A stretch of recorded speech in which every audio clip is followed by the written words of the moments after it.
Hello everybody and welcome back to Not the Cry. Here we are on Hisi Island. Today we are going to tackle some quests over here as we prepare to head into Act 2 of the Archon quest. However, to get us started, we are going to be starting with something a little bit different. Namely, a wish. Here we are on this banner with Linnea, I believe her name is. And I mentioned a couple episodes ago that I want to get Iluga over here in the bottom right. He's one of our 4 stars, and I've done, I think, 1 temple or maybe 2 temples on this so far. But I have acquired a surprising number of wishes in the last couple weeks, and we're still very low pity here. So, I'm gonna do another wish here.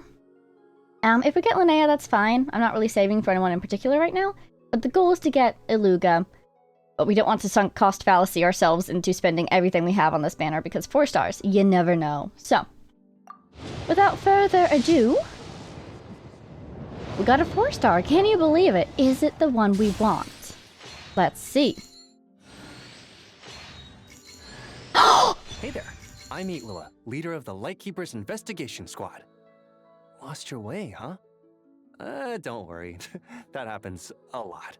These paths aren't exactly traveler-friendly even on the best of days. Just follow my lead. I'll light the way ahead. Get it? Traveler friendly? Oh my god, wait! I can't believe it actually worked! Usually when I wish for 4 stars, as one might imagine, it takes forever. So I'm very pleased. Also, did he say Ilua? Soft G? My bad, I didn't realize. Nice to meet you! Oh my goodness. Fantastic.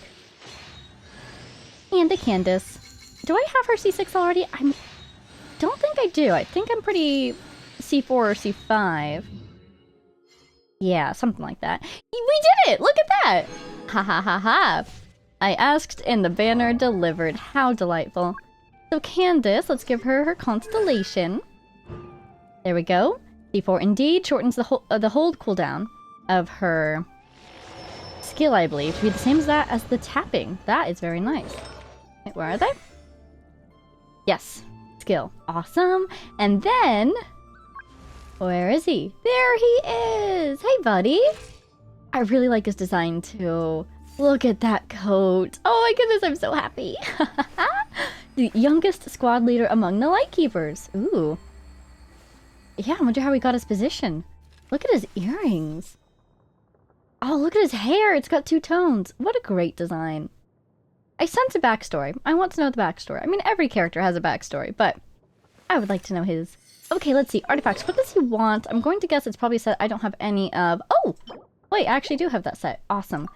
And what does he scale off of? He scales off of defense and EM. Wow. And EM more than the defense. That's fascinating. That's pretty good, though. It means he won't be competing for defense with the other defense users.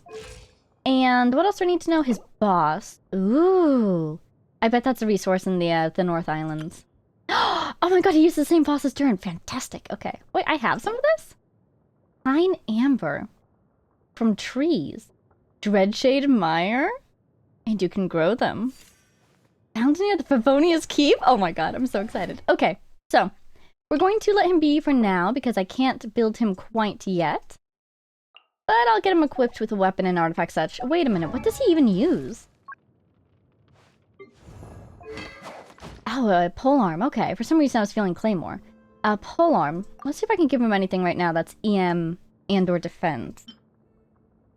That would be nice, except Hydro and Pyro, not either of his... neither of those are his element. This is the Dragon Spine Spear. I could give him this thing. Attack and crit rate. EM over here. Increases elemental skill damage.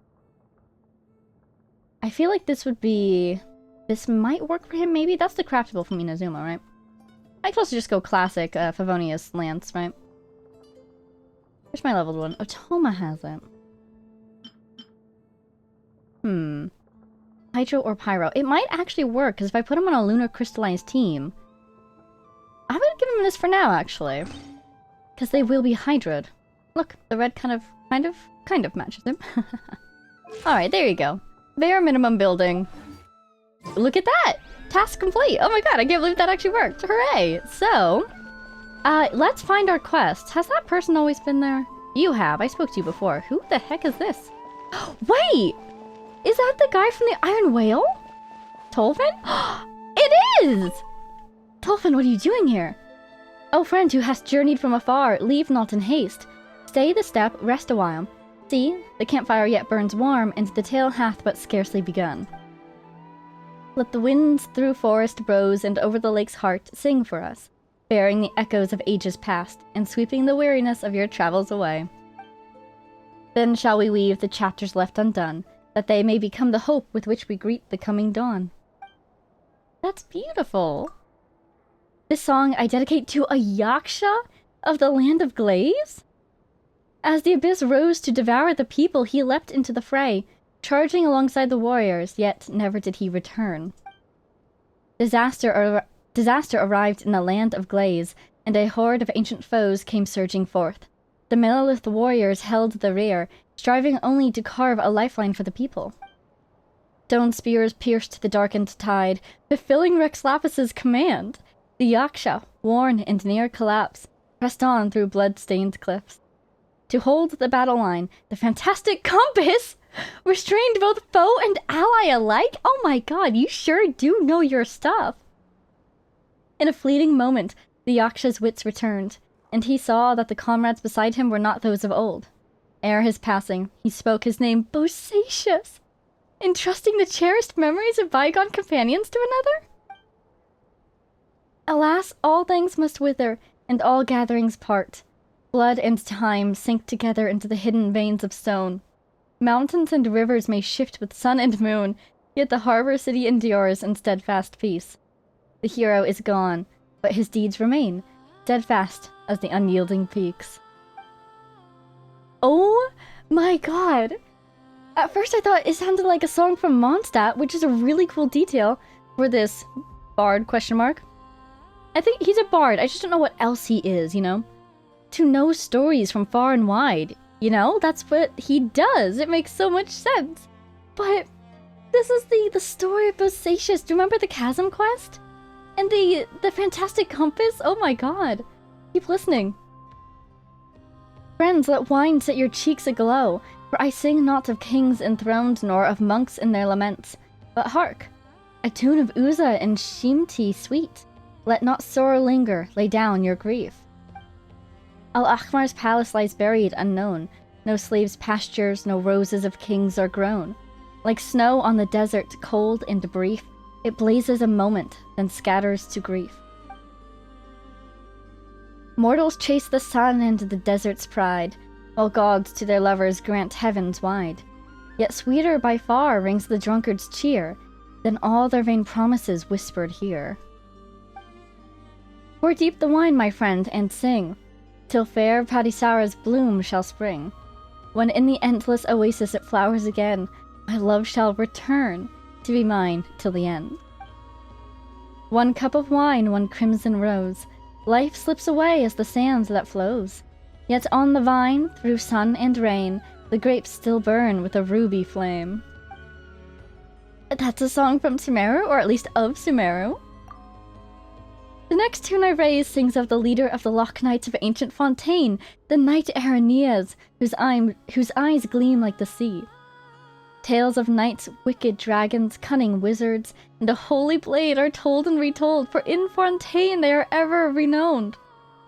This is incredible. He's basically singing a song for each major world quest in the different regions. This is, oh my god.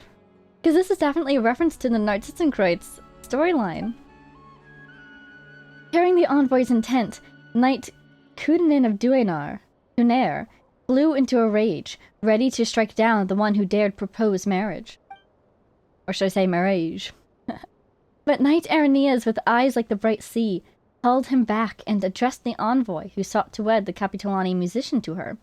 On the other hand, this could also be, or otherwise be, a reference to, Remuria. Because it's referencing that history. We read the book there as well. O envoy of King Remus, tell the noble minstrel so. Mine heart I give to this fair land, and none else shall it know. Until the unjust and tyrant can harm Fontaine no more, I shall marry none, nor be claimed. My heart belongs to these shores. Oh my god, how many does he know? This song tells of a tale sung far and wide in Natlan. Children of men and Saurians alike joined in heart and hand to smite the Python king Ochkan, who had strayed from the god's path. First to arrive were the forebears of Nanatsayan and Sakuk, a maid as fair as the green Quetzal's song. In darkness and in night they spoke and they pondered, thought and counsel guiding them along. Then came Atahualpa and Waxcar. Waxcar, noble sons of Metzli and Tetokan, two brothers who roused the hearts of all and made the timid stand as one once more. Then old Yupanqui, honest and true, took to heart each warning of Xablanque too. For the sake of those long gone, he too walked the path of the young. Thus began their vow to overthrow the tyrant. Thus began the fall of the city of cinders. As they spoke these words, their eyes beheld, and their hearts prayed, that a second sun might rise to bring them all light. I'm gonna keep listening. Also, just, that might be the most clear recitation we've ever gotten of the, was it 5 years? 1, 2, 3. Just very clear, namings of the heroes that rose against Ochkan. Super cool, keep listening.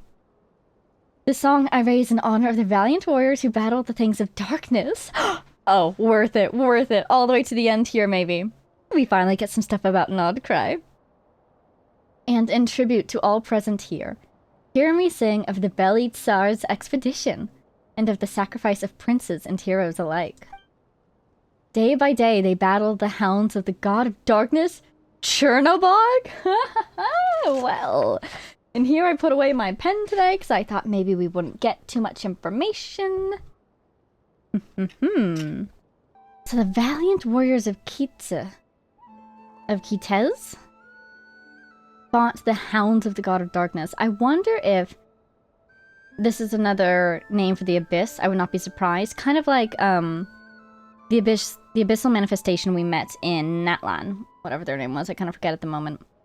This could be another identified manifestation of the abyss, because those hounds makes me think of rift wolves. Their golden shield spanned the open wilds. I'm gonna write that down, actually, because the golden shield is a very distinct image, so if that pops up again, I want to recognize it. Or at least try to, you know? It's a lot of information to memorize all at once. The earth did roar like rolling thunder, while arrows rained from storm-dark skies asunder.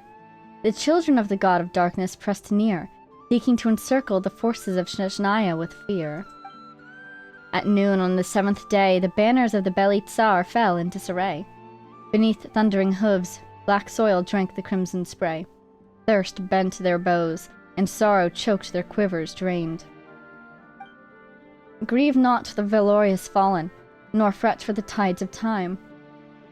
To wash away our Lord's dishonor, rise, brothers, and in unity, repay with blood the brave who bore this crime. Let's write that down. They felt like they were making up for something. The Lord's dishonor? And it sounds like, from context, the Lord's dishonor, whatever it was, might have caused this to happen. You know? Keep listening. And the next song? Ah, another tale of Reed Miller, the legendary thief of 5 centuries past. Ooh, I'm gonna write that down because I don't know if we knew that concrete date. Who was surprised? Nobody, but still. I feel like I'm going to want to write down a lot about him, so I'm gonna make a lot of space. Alright, another tale of Reed Miller, the legendary thief of 5 centuries past. After all, there are just too many tales about him, almost as many as the treasure hoarders lurking around this land. From the north the bitter wind doth blow, through the huts of the poor it ever howls. From the north the bitter wind doth blow, and were it not from yon cold north, whence should sorrow flow? From the north the bitter wind doth flow. From the north the bitter wind doth blow, and ever lingers worldly woe. The lords boast high of gold and gain, yet care not for the hungry, the cold, the pain. Then came the legendary thief, like a whispering breeze, swift as the wind, vanished as mist among trees. I always get so intrigued whenever they invoke the name of the wind in stories. Could go many directions with that. But so yeah, Reed Miller, very Robin Hood-like figure, right? From the north the bitter wind doth blow, and still the world knows injustice so. Yet legends endure, to not ebb but flow. From the north wind the bitter wind from the north the bitter wind doth blow. From the north the bitter wind doth blow. Is there more? Reed Miller ever masked his face. No wonder, for a thief of his renown. Yet some claim to have glimpsed his true countenance. Perchance the truth lies hidden within the next tune. Let's see. Let me write that down, actually. That reminds me of the proof of the cognoscenti. Because one of them is a mask, right? 'Tis said the thief once walked the world unmasked, and his gentle smile remembered even by children of the wayside. Oh, his gentle smile remembered even by children of the wayside. The cruel gallows took not his life, yet he donned the silver visage, and his words fell silent evermore. Silver visage. I'm a little uncertain if they're describing his mask here, or something about his appearance that changed after an encounter with the gallows. I'm gonna write that down. Some say he veiled his light and hid his ways, while others claim beneath the mask he was no longer the rogue of olden grace. The great thief spoke no word of his design, yet in quiet shadow he let the needy taste the glint of gold. So I'm actually gonna write another note. He fell silent. It basically seems like what he's saying is that he had an encounter with the gallows, but survived it, or someone he knew was taken by the gallows, and this, broke his heart, and that's why he changed afterwards. But if we go back to the first version, he survived the gallows somehow, maybe he escaped them. Yet he donned the silver visage, and his words fell silent evermore. Despite that, he still proceeded in the manner before. He still was this Robin Hood-like figure who let the needy taste the glint of gold. So, two thoughts here. Either A, he turned into a ghost. He did in fact die. Donned a silver visage. Ghosts tend to be kind of gray, silvery, light, right? And his words fell silent evermore. He didn't speak anymore because he was dead. He couldn't. Alternatively, he didn't speak because he knew his voice would be frightening to hear. But he still continued to be the thief he used to be. On the other hand, if he did indeed die, because it says here, some others claim beneath the mask he was no longer the rogue of olden grace. Could just be, rumors. But here's an idea. If the cruel gallows did in fact take his life, someone else replaced him, pretended to be him, donned the silver visage, they changed the mask because they wanted to honor the previous Reed Miller, probably.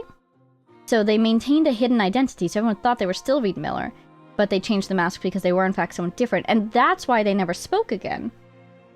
Because people would recognize that their voice was different. So yeah. 3 options. The cruel gallows killed somebody else, and it changed him. Broke his heart. The cruel gallows did in fact kill him, and he became a ghost. Or the cruel gallows killed him, and someone else took his place? Because veiled his light, hid his ways. It feels like there was a big change before or after the gallows. I want to know more about that encounter. We've already finished our Reed Miller stories. I need more stories. Hey, Tolfin, tell me more! A dark and dreadful doom swept over the land, and from the high tower poured the moon's pale hand, that melted forth the silver mask he wore, indeed, silver mask. I can write that down. Actually, I can write down my thought there, too. Ghost. Replaced. Somebody else died. Since that fateful hour, though veils be gone, the sorrow in his gaze could hide no more. So, something happened to expose him, basically. The moon, too, intervened, which is very interesting. Melted the mask he wore. I almost wonder if he could be an angel. Because he veiled his light, And then the moon's pale hand melted forth the silver mask he wore. Kind of sounds like the mask was made from moonlight, which is really cool. Anyways. The sorrow in his gaze. So yeah, definitely points for somebody else died at the gallows. Making a note there. Keep listening. This next song, while it holds a certain meaning for me, perhaps because it tells of Reed Miller, the legendary thief, yet also a poet in his own right. Amber wine trickles slow into our waiting cups. Come, let us toast the cawing in the night that refuses to fall silent. The first cup to the heartbeat no noose could stifle, soaring high like a stubborn, untamed ideal. The second, to that gentle valor which entrusts life and death to the soil, meeting the malice lurking in the dark with fearless grace. And the last I keep for myself, when the first 2 cups are spent, may the music of my lyre send courage forth into every heart not yet grown cold. Very poetic. So, 3 cups, 3 moons, 3 people. To the heartbeat no noose could stifle. I feel like that's a reference to the gallows incident. So somebody did survive it, alternatively somebody did die in it, but their spirit endures, basically soaring high, like an untamed ideal. The second, though, entrust life and death to the soil. I feel like this is talking about a lightkeeper, meeting the malice lurking in the dark with fearless grace. Somebody who's fighting the wild hunt, perhaps? And then one for myself, the music of my lyre, when the first 2 cups are spent. And again, into every courage into every heart not yet grown cold. So this is, maybe this could be the person that Reed Miller lost to the gallows. This is another friend, someone who fights the wild hunt, maybe. And this is Reed Miller talking about himself. Fascinating. Is there more? Do we bards? Oh! The god of wind and song is ever the guardian of every tune we spin. So let this next melody be my gift to his realm. May the winds of freedom bear you safely onward, my friends. Seriously, are you from Mondstadt? I swear you're from Mondstadt. You feel like a Mondstadter to me. But yeah, didn't Venti say way back at the beginning of this game? He knows every song. Past, present, or future. Giving him a strong look right now. Venti. Venti, you're not even trying to hide it. The bards do strum their strings, not for feast nor bright revel. The wind bears their song over lofty walls, piercing the proud and highborn. Mark well, the towers of old shall crumble with wind and time. Tolfin, you know everything. You know everything. Oh my god, I love bards. This storm-forged tune of iron and defiance sings for every hero's struggle. She is the flute of Fontaine's blade dancers. She is the cry of Natland's gladiators. Though strings may split, though the song falls silent, on every street, at every window, still she hums her tune. If someone plucks out your tongue, you can still sing with your eyes. If someone blinds you in both eyes, you can still see with your ears. But if anyone dares to steal your song, the freedom you yearn for, that alone shall never do. I love this so much. Oh my god. Oh, and here we go. There we go. We've cycled back around. We're back in the land of glaze with the Yaksha. That was so cool. And to end with a song that harkens back to Mondstadt's rebellion, but also calls to the spirit of enduring valor, I guess you could say, in Natlan and in Fontaine. Tolfin, you're probably one of my favorite bards in this world. I adore you. Huguenin, I hope you're having a great day. Wow. Oh my goodness, everything right off the bat in this video. That made my day. And we got so much information about Reed Miller that I really feel like it's going to make a lot of sense if we can, like, progress. Oh, is there a Reed Miller world quest line? Probably the Cognoscenti one, right? If we can progress that, I bet we'll, which one are we looking for? Let's do this one first. It seems shorter, and then we'll do this one. But yeah, if we maybe can advance the Cognoscenti storyline, And learn more about Reed Miller. I bet what we just learned will make a lot of sense. Oh my. There we go.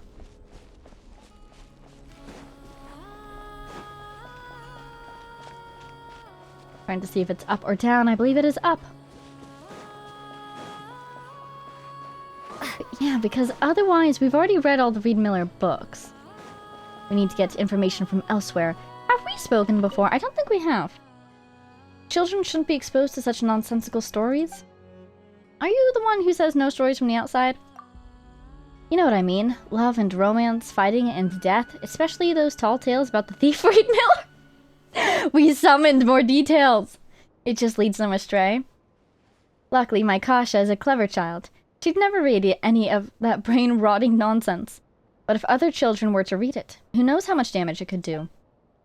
About Reed Miller!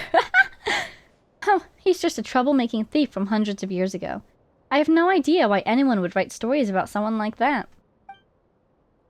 Stealing from the governor's palace, falling in love with the Fey governor's adopted daughter, and even some utter claptrap about some holy lady of the Frostmoon Scions falling madly in love with him. You seem familiar. Familiar? How could I possibly be familiar with such an absurd thing? Oh, mysterious maiden, even the greatest treasures of the Frostmoon Scions pale in comparison to your beauty and warmth. Now be so kind as to return every last coin of that ill-gotten wealth. Obviously, I've never even had such ridiculous things said to me. In any case, my dear Kasha can't be exposed to such frivolities. Children should focus on developing their virtues, until they become as pure as the moonlight. She's read them. She can literally quote them herself. Children should not be exposed to such nonsensical stories. There's her voice. But it is funny because in those stories, Reed Miller's trying to steal the mill back for the Frostmoon Scions, right? Hi, Lauma. Are you talking to a bird? Aaron Ruth, it is you. This is the one who collected the hymns. That's where we saw your name before. It was you. And the guy over there. Over there, I think. I think that's her little brother, right? Alright, hi Lauma. Oh, a weasel. Oh, look at this. Oh my god, look at his little bow tie. Yes, I'm sure you have very many friends indeed. But that's not the issue. Even if you summoned every ibis on Hisi Island, I still don't think you'd be able to move the moon mirror. Alright, can we help? And even if you managed it, the lunar semblance within would still... Would still be the same, probably? Ooh, what do you detect, little one? Dig it out. You could, but moving the mirror would still pose a challenge, even for you.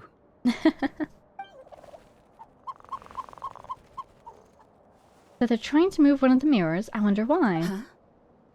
You really can summon every ibis on the island if that's what it takes? And you, on the other hand, think this plan is a joke, even if the ibis gets its entire family involved? Wow! Things are really kicking off over here. Looks like we've got a weasel thief and a heated argument with a bird. Are you planning a joint heist? Are they arguing over how to split the loot? We're plotting and scheming, to be precise. I'm told we have to get all our ducks in a row before moving forward on this job. I love plotting and scheming with friends. Loop us in. But my co-conspirators disagree quite strongly on the best approach. And they're not exactly being diplomatic about it. Choice words have been spoken. Oh dear. It seems they feel very strongly on this subject. All right, I believe you.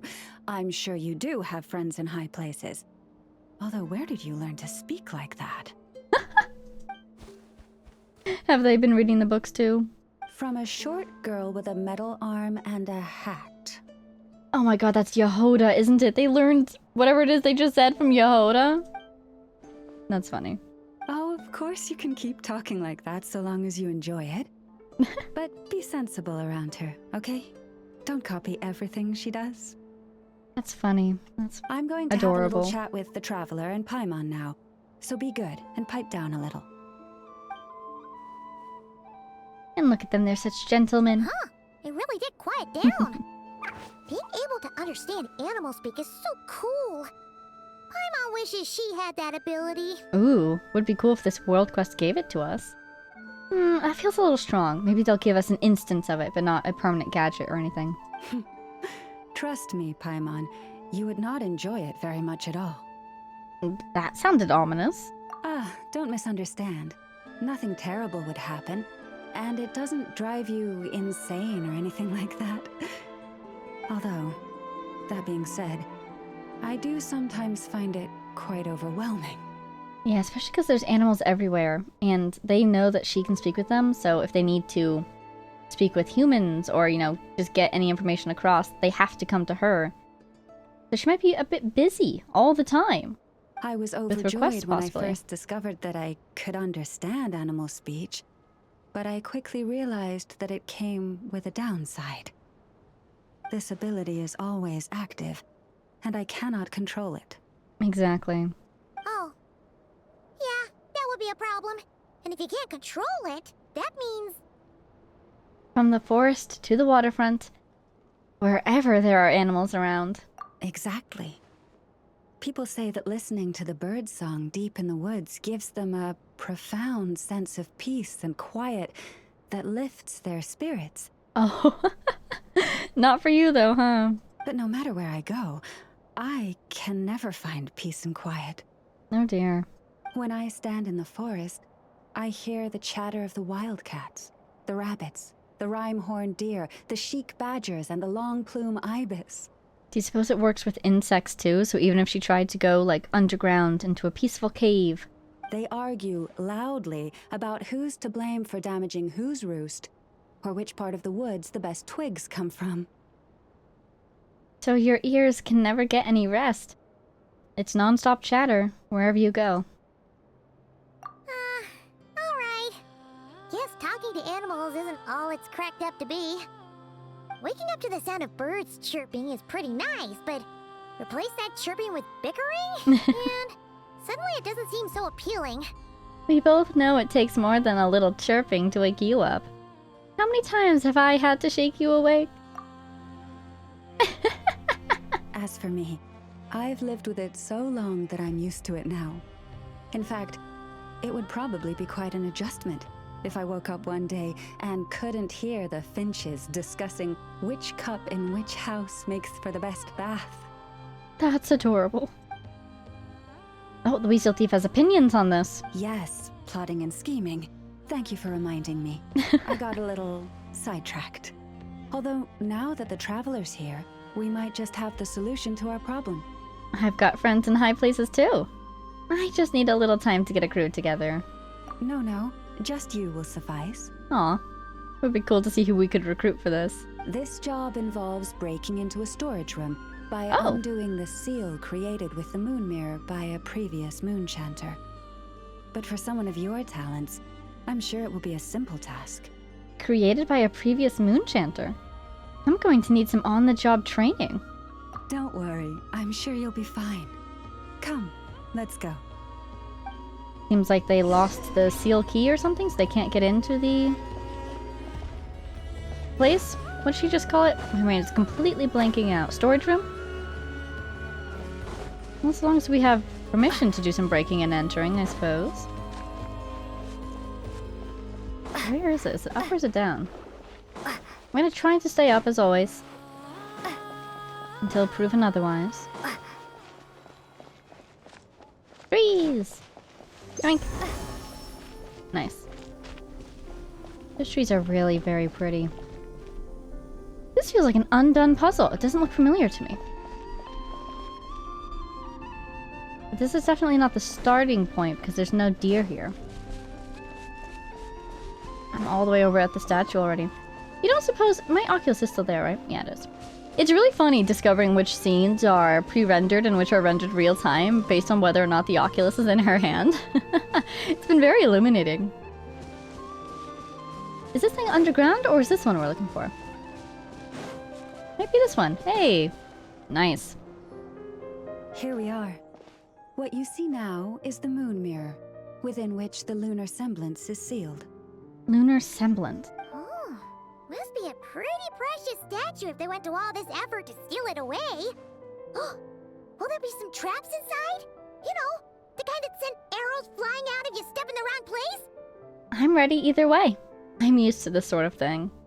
Do not worry. This little one did some scouting for me ahead of time.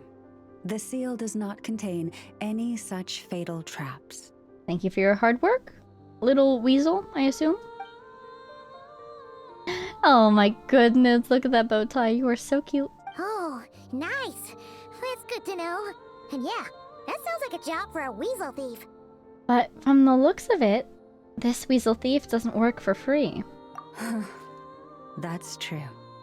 Each time I ask it for help, I have to pay it 1 mora more the next time we meet. Oh, wow. Huh, what a thieving little weasel. Oh wait, that tracks. But considering that it's helping you keep watch on the lunar semblance, it might need a name change. Lunar weasel? How about... Weasel Guardian! That's so cute. Suddenly I'm thinking about fate, though. By changing the weasel's name, will it stop demanding Mora? Become less of a thief and more of a guardian? Do you like it? Will you accept this name, or are you fighting Paimon? Can't catch Paimon! Paimon can fly! That's funny. It tried to attack her, she just flew away! Oh my god. Oh no, Paimon, look out! He has the high ground now! Hey, don't climb onto me! Not the hair! Not the hair! Come on, be nice to our guests. And I thought that was a good name. It wasn't even a nasty nickname or anything. Don't you like it? I guess not. The Weasel Thief wants to maintain its identity. Understandable. So, how do I help? How will we get this mechanism open? To retrieve the lunar semblance, we need to activate pairs of mechanisms in 2 different locations. So, it's a 2-person job. I bet that mirror we looked at earlier. If you head over there and take the mechanism totally on is. that side, I'll take this side. But how do we make sure we activate them simultaneously? That won't be a problem. I have eyes in the sky. Oh, the ibis, maybe? Keeping an eye on our movements and reporting them to her. It will keep me updated on where you are and which mechanism is in front of you. Don't worry. All you have to do is follow my instructions. We'll do our best. Ooh la la. If you head over there and take the mechanism on that side, I'll take this side. Alrighty. I'm climbing. Ooh, co-op is disabled. Always fun when world quests do that. Not always fun. Sometimes it gets stuck like that, but usually fun. Alrighty, so... just do... well, she said follow my lead. But I guess I'll just start moving stuff. And hope that she does the rest. Ooh! Understood. I will retrieve the lunar semblance now. Oh, so cool to see her using the power. There she goes. Yay! I think we did it. Wow! What a huge statue! Yeah, no amount of birds or weasels is shifting that. It's beautiful. They probably couldn't even get past the mirror. So, Llama, just how valuable is this statue anyway? Look at the mirror itself. It looks like it isn't even really there, you know? Interesting. In terms of Mora? Not much, I suspect. It's crudely fashioned, and the kind of stone it's carved from is found everywhere around these parts. Llama, can you tell me more about these mirrors? Are we looking onto the surface of the moon? Just, would you elaborate a little bit? Are we looking into the past? But to the Moonchanter of that era, and to the Frost Moon Scions of today, it is a priceless treasure. I love all the moon faces etched into it. If nothing else, I now have concrete proof of its existence. That's enough to confirm the reliability of several documents on the topic. To me, that makes this a very successful trip. Hooray! Thank you for your help. I knew I had judged you correctly. The moon mirror posed no obstacle to you. Happy we could help. And our little friend here was very impressed with your mechanism operating skills. Oh my god, I'm so happy. All I've ever wanted in life is to impress a weasel. With my mechanism operating skills. I feel so fulfilled. It's so cute. What is it saying, Lauma? It says that the traveler is the best treasure hunter it's ever seen. It wishes it could join her on a quest to unlock all the treasure chests in the world. Gee, that makes me sound like a thief. It's true that I've opened a ton of chests, though. Are you impressed, my little friend? From now on, I'll call on you if I ever find a treasure chest I can't crack. Please do. You'll help us get our exploration percentage up. Okay, bye then. Didn't even give us a choice in the matter. Instead of that weasel appearing in our hour of greatest need, we will appear in that weasel's hour of greatest need. Delightful. Wonderful. Don't worry, it won't come knocking on your window every day with a Mora coin in its jaws trying to drag you off on a treasure hunt. Is that what it does for you? I thought you were paying it. And it certainly won't be visiting your room in the dead of night, moaning about locks it can't pick. Uh-oh. We better make sure to lock all our doors and windows before we go to sleep tonight. Kind of sounds like that might not help much with the issue. But it seems like it knows that we can't speak its language, so it won't bother us in the middle of the night. It'll bother Lauma and make her come get us. Relax. That weasel's only a child. It means no harm. It's just more talkative than most. I want to befriend all the weasels now. I want an army of weasels. All right, let's head back. It's almost time for dinner. Oh, and we still need to figure out how to get this statue back to our library. See, that's my question. Can you just take things out of the mirrors? It seems like I'll need a little help from my friends, after all. Well, that's how we all get by, isn't it? Answering alarm was called, the animals emerged from the forest. With their help, the lunar semblance makes its way to the library. There it is! Just here will do. Looks like they really did take it out of the mirror. Interesting. Oh, that all went down without much fanfare. Paimon was expecting something exciting to happen once we put it down. I wonder if we can go into the mirrors. Well, it's just a plain old statue. A historical relic. It doesn't hold any kind of mystical power. And yet it glows? The real value lies in the stories behind it. My job is to dig those stories up, wherever they might be hiding, verify them, and then share them with the people. Aw, he seems really happy that that's her job.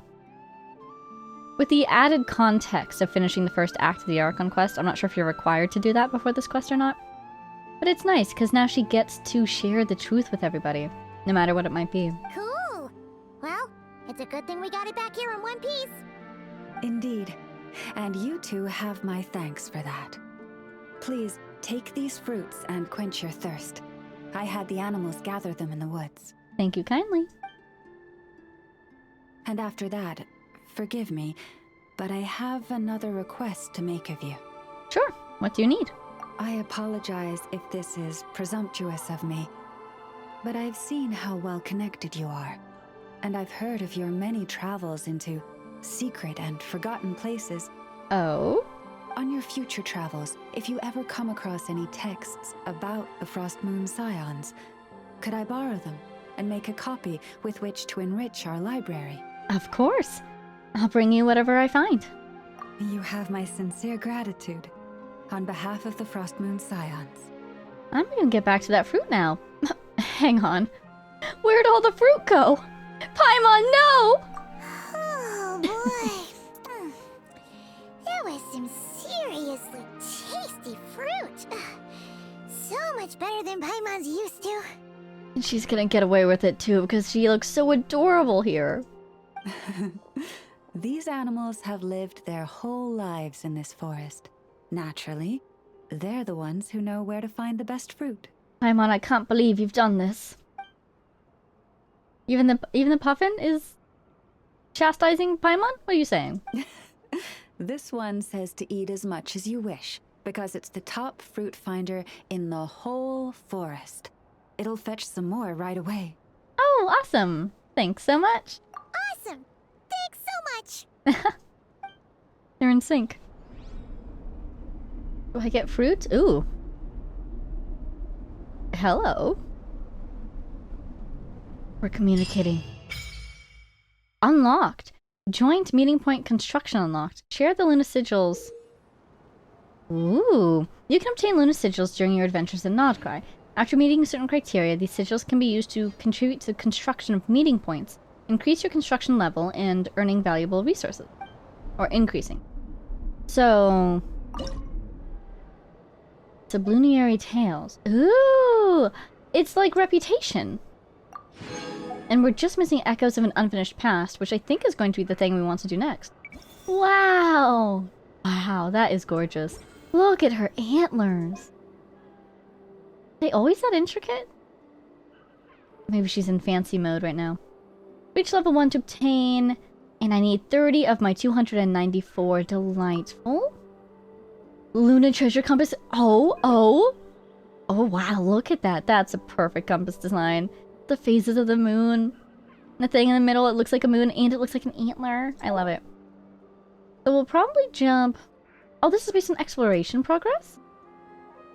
And I'm at 76? Oh my god, since when? We're gonna jump all the way up to here if I have enough sigils. Look at this. We can build a lunar semblance for our teapot. Awesome. Go ahead. Maybe I should have saved some of those for the other areas so I could get compasses over there. Oh well. Upgrades compass exploration ability? So level 1 is... Can display the current area's treasures and relevant clues. Level 2 is Oculi. And can display up to 10 at once? You're kidding me. I don't have one of these though. I have one of these? When did I get that? Seriously though, when did I get that? Did I get that just now? I did. Haha. Oh my. Well then, don't mind if I do. Thank you very much. Delightful. Okay, so let's see. I want to talk to it again. I just need to hit more exploration and then I can do more leveling and we'll max it right out. Awesome. So I guess if I do this, we'll get the same thing over there. It's like a little encounter. And up here, I see. Okay. To know. Let's proceed onwards then. Next on our list, let's go back to our quest actually. So, I'm thinking it's straight ahead, right? This thing, echoes of an unfinished past, and that's literally the one that it said on the thing. But the thing, you know, the thing. Okay, great. Let's... maybe we should teleport actually. Well, we'll see. If it's on this side of the statue, we can just walk over. But if it's on the other side of the gorge, we're probably going to want to teleport up. Oh my goodness gracious, this looks gorgeous. So I have a question. It's hypothetical, don't answer this, but I wonder if the reason why the time here looks the way it does, like even when you change this, the sky doesn't change at all. Except for right now, I guess, with like actual sunrise and sunset. I wonder if the state that the sky is in permanently is moonrise. You know? Symbolic of things that are to come, perhaps. That would be pretty neat. I wonder what you need these for. What? I wonder if it's for llama or for a weapon. Hey Verna, oh you took off your mechanic garb. You are indeed a priestess. Wow. Oh, it's Vega and Paimon. Nice to see you again. Miss Priestess, have we met somewhere before? You don't seem that familiar to Paimon. Hey, it's me! Seriously, we met not that long ago. Can't you recognize me by my voice? Oh yeah, it's you! You're the one from back when... Wait, who are you exactly? This is starting to sound like some kind of weird scam. Aw, my adorable little Paimon didn't even recognize me. That really stings. But I'll let it slide. After all, you did call me Miss Priestess. I guess it's fair, since I never took off my helmet back at Thunderclap Reef. Her eyes are so pretty. They're like moonlight, right? Wait, hang on. Don't tell Paimon. You're Verna? You're really actually a priestess from the Frostmoon Scions? Excuse you? That's a weird way to say hello. Seriously, you won't find a priestess more reliable than me anywhere else. There was never any reason to doubt me in the first place. Ahem. Anyway, this must be the Moon Maiden's guidance at work. How else could I be so fortunate as to run into both of you at a time like this? Or into you both at a time like this? Well, we were just passing through. I have a bad feeling about this. Exactly. That's what we call fate. With her silver spindle, she weaves paths as one, whether they be of the rich or the... Anyway, let's forget about all that. Vega, Paimon, you remember what that imposter said before, right? And again, before we move on too much, weaving is a big thing. That's what it is. Last time we were talking about threads, but more clearly, it's weaving. You mean that priestess-looking lady who seemed... Oh my god! You know what that makes me think of? Weaving in threads is, the 3 fates from Greek mythology. And there's 3 moon sisters. Ooh, I wonder if they were originally in charge of weaving fate. Something to think about. Because wasn't she just saying she weaves paths?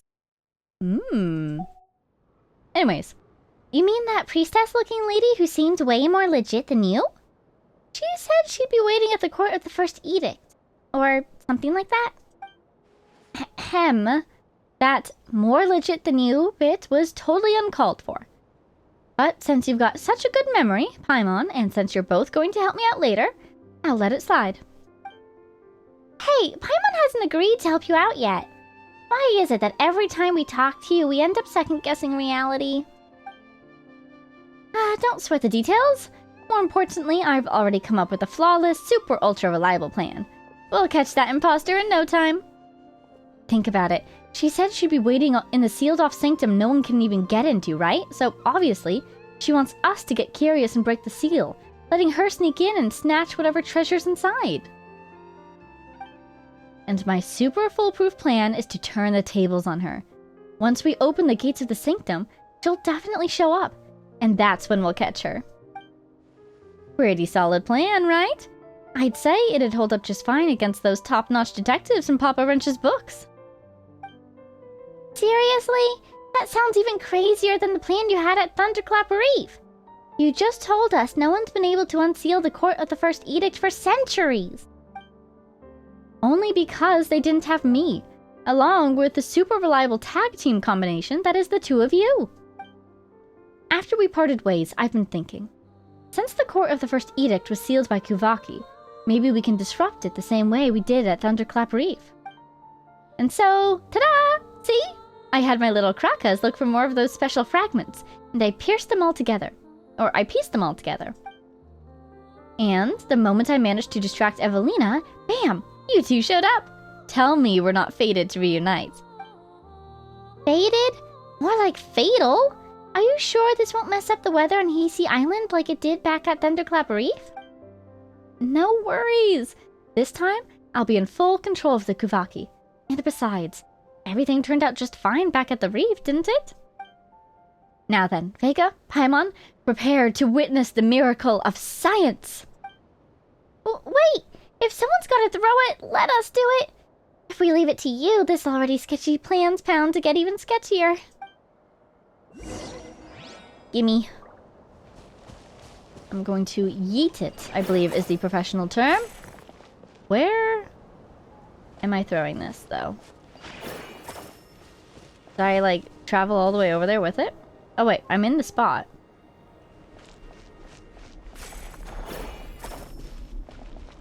Where am I throwing this? Oh, right there! The other direction. Ha ha ha. Boop. I really thought it was going to be the pit on the other side of the chasm. Or, you know, this little chasm thing here. Not the chasm, obviously. Nice. Ooh. Oh my god, it's doing something. Oh my god. Hey, what did we just do? That was interesting. It almost feels like it just, like, impacted the veil in the sky. you know, tried to break through it.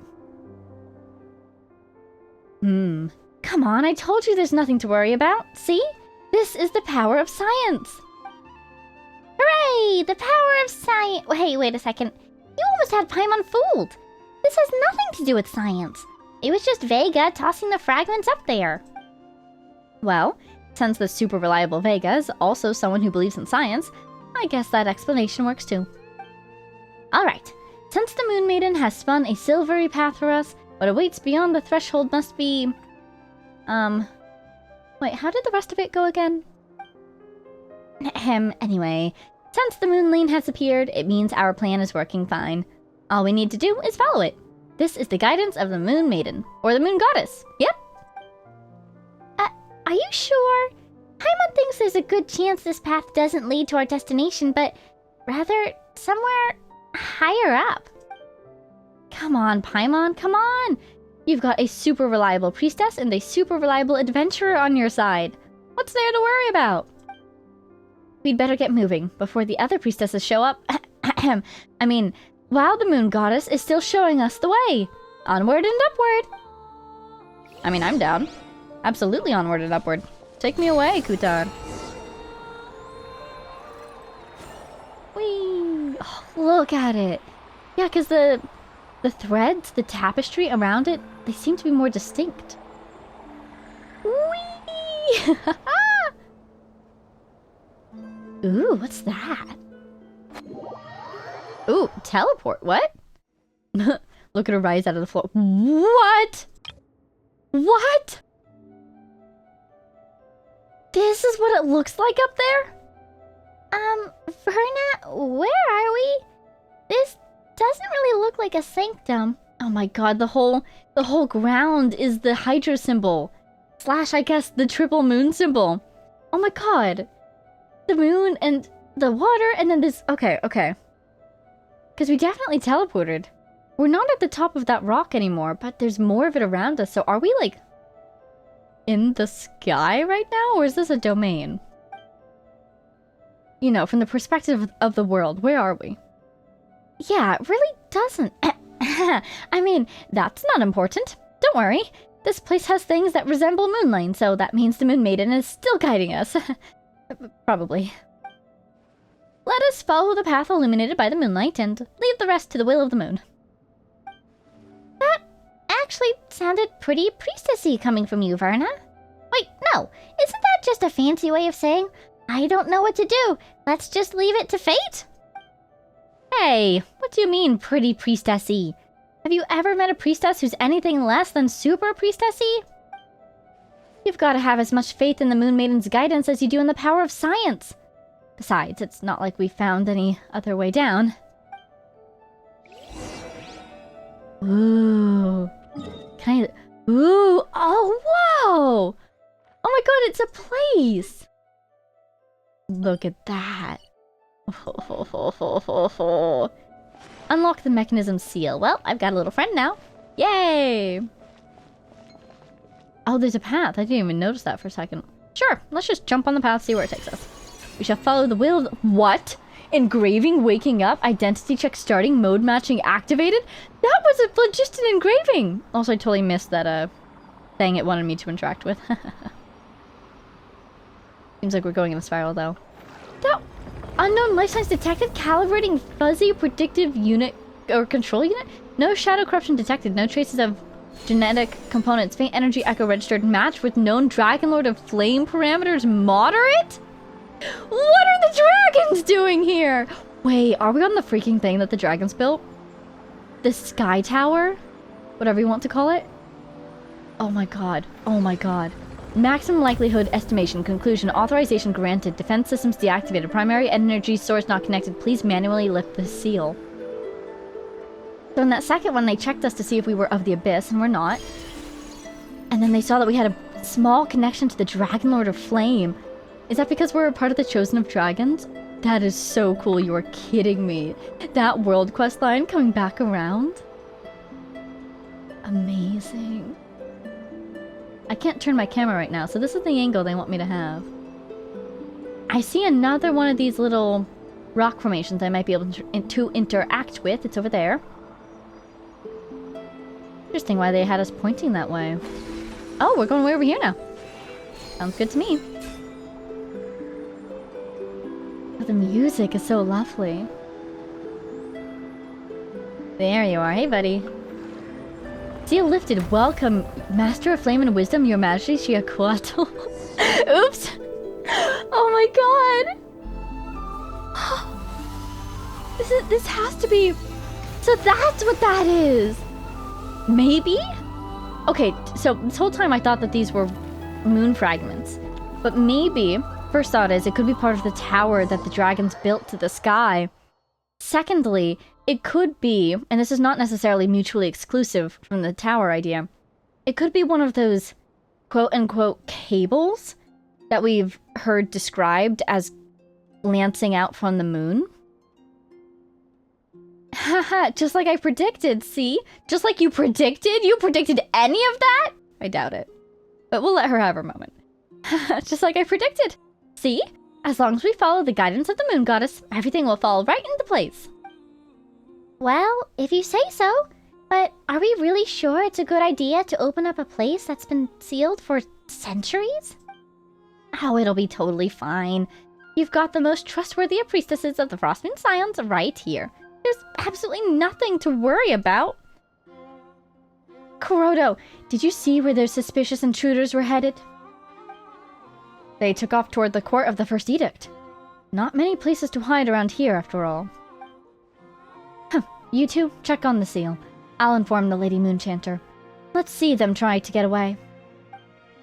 Causing trouble in the sacred lands of the Frost Moon. They've got a death wish. The only way they're getting out of this in one piece is if they're somehow the Lady Kutar herself. Verna? Still want to tell us there's absolutely nothing to worry about? Yep, that's right. There's absolutely nothing to worry about. Now that the seal's been opened, all we have to do is set a trap and wait for that imposter to walk out right into our hands. I'm sorry, I'm so sorry. There's absolutely everything to worry about. I should never have messed with the seal. What do we do now? Help me, Vega, please. Yelling for help like a crybaby doesn't mean someone's going to magically save your butt. But there's no turning back now. Let's see what's inside. Well, since the seal's already broken, we might as well head in and take a look. But, Verna, you'd better make sure to say sorry to everyone you dragged into this. Verna. Ooh. You are forgiven. Is this an answer from this world? Didn't mind if I do. I'm thinking about my exploration percentage. I bet that counted for a bit. We've gone up. It changed. Look at it. It's got little wavies. Yeah, we went up from 76 to 78, I believe. So yeah, definitely seen some improvement there. And I'm going to grab this. I'm going to check the health on my party. We're all good. Let's go inside. Do you think we'll teleport back up to the top? It seems like a place we... Wow. Wow. That top part seems like a place we could revisit based on the map. Something about this place feels off compared to what Paimon imagined the sanctum would be. It doesn't feel all that sacred. Smells kind of funny instead. Ha! Well, it has been sealed for 500 years, you know? Scientifically speaking, rusted metal giving off a blood-like smell isn't too surprising. Oh god, oh no, what happened here? Who is dead in here? By the way, the hymns say that before Lady Aila sealed it, this is where all the Frostmoon followers held their ceremonies. So it's super sacred, really. Calling it super sacred just makes it sound less sacred by the minute. Oh, come on, don't get hung up over the wording. Look over there. That is gorgeous. That's the verdant crest. Legend says it's the sacred tree that witnessed the birth of the Moon Maiden. And that pool over there? If I'm guessing right, that should be the ever-flowing white spring, Belamo, blessed by Lady Aila herself. Do you really have to guess? Also, are you sure you didn't just make those names up? Hey, I might be a fairly reliable priestess, but even I've never seen these sacred relics from 500 years ago with my own eyes. Nor did I ever think I'd get to see something this historically significant. I'm so lucky. All thanks to you, Vega and Paimon. Let's stay here for a bit. Just remember to apologize to everyone after we get out. Yes, no problem. I'll do whatever you say, Vega. Just standing in place does feel like a waste, though. Since we're here, why not take a quick walk around? With pleasure. Okay. There's an Oculus. It's up there. Oh, I wonder if that's the real sky. Because those are stars, but I wonder, you know? I feel like it looks different from the stars that we see in the sky above Teyvat. So could they be the real ones? Lies of the Faithless added to the archive. Well, that's an ominous name. Because one thing I was thinking about when she was giving us the introduction to this place is, if Lady Aila, the first Moonchanter, right? She's the one who found the Moon Maiden after her birth. Is that right? Well, we know how things went for Kutar when she was first found by the Frost Moon Scions. They asked and expected so much of her that it led to her running away, as she described it. So I wonder if maybe Lady Aila isn't the paragon that one might assume her to be.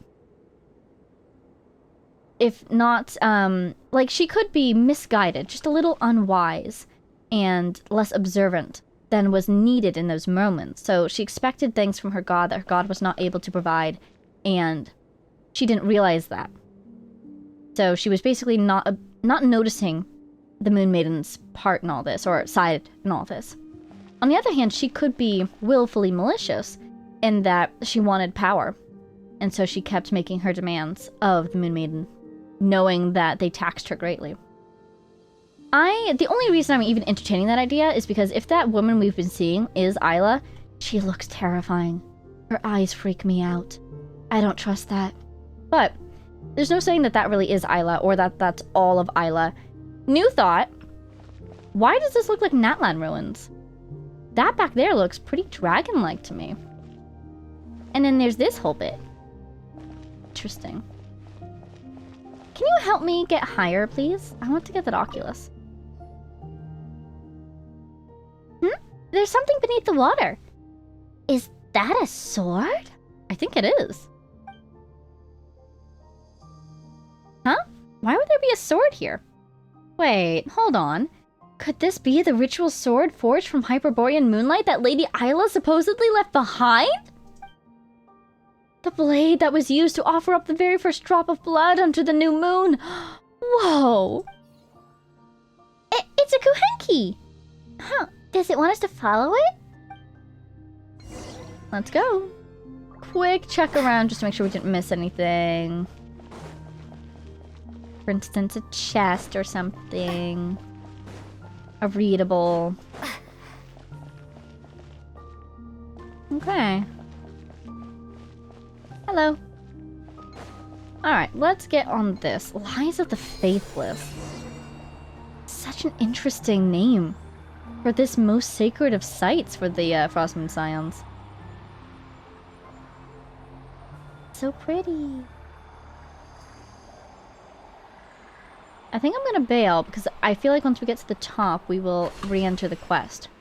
And we can always rejoin that line. So. Oh, flew right past it. Whoops. There we go. Right back where we were. There she is. Investigate the court of the first edict. Pretty. Alright, let's go talk to her. Hello. Aila! It totally is Aila! Letter for Aila. Aila's notes? Letter for Lovia? Ancient volume? Oh my god, they're all readables! Okay, okay. Do we talk to her first? Do we read first? Oh no, I was gonna read first! Ah, you're here. Wait, that will get the altar dirty. Look at her. Whoa, she's like a projection. Is she a ghost, do you think? Ah! When the heck did you get in here? We were the ones who opened the seal first. Right? Something's off.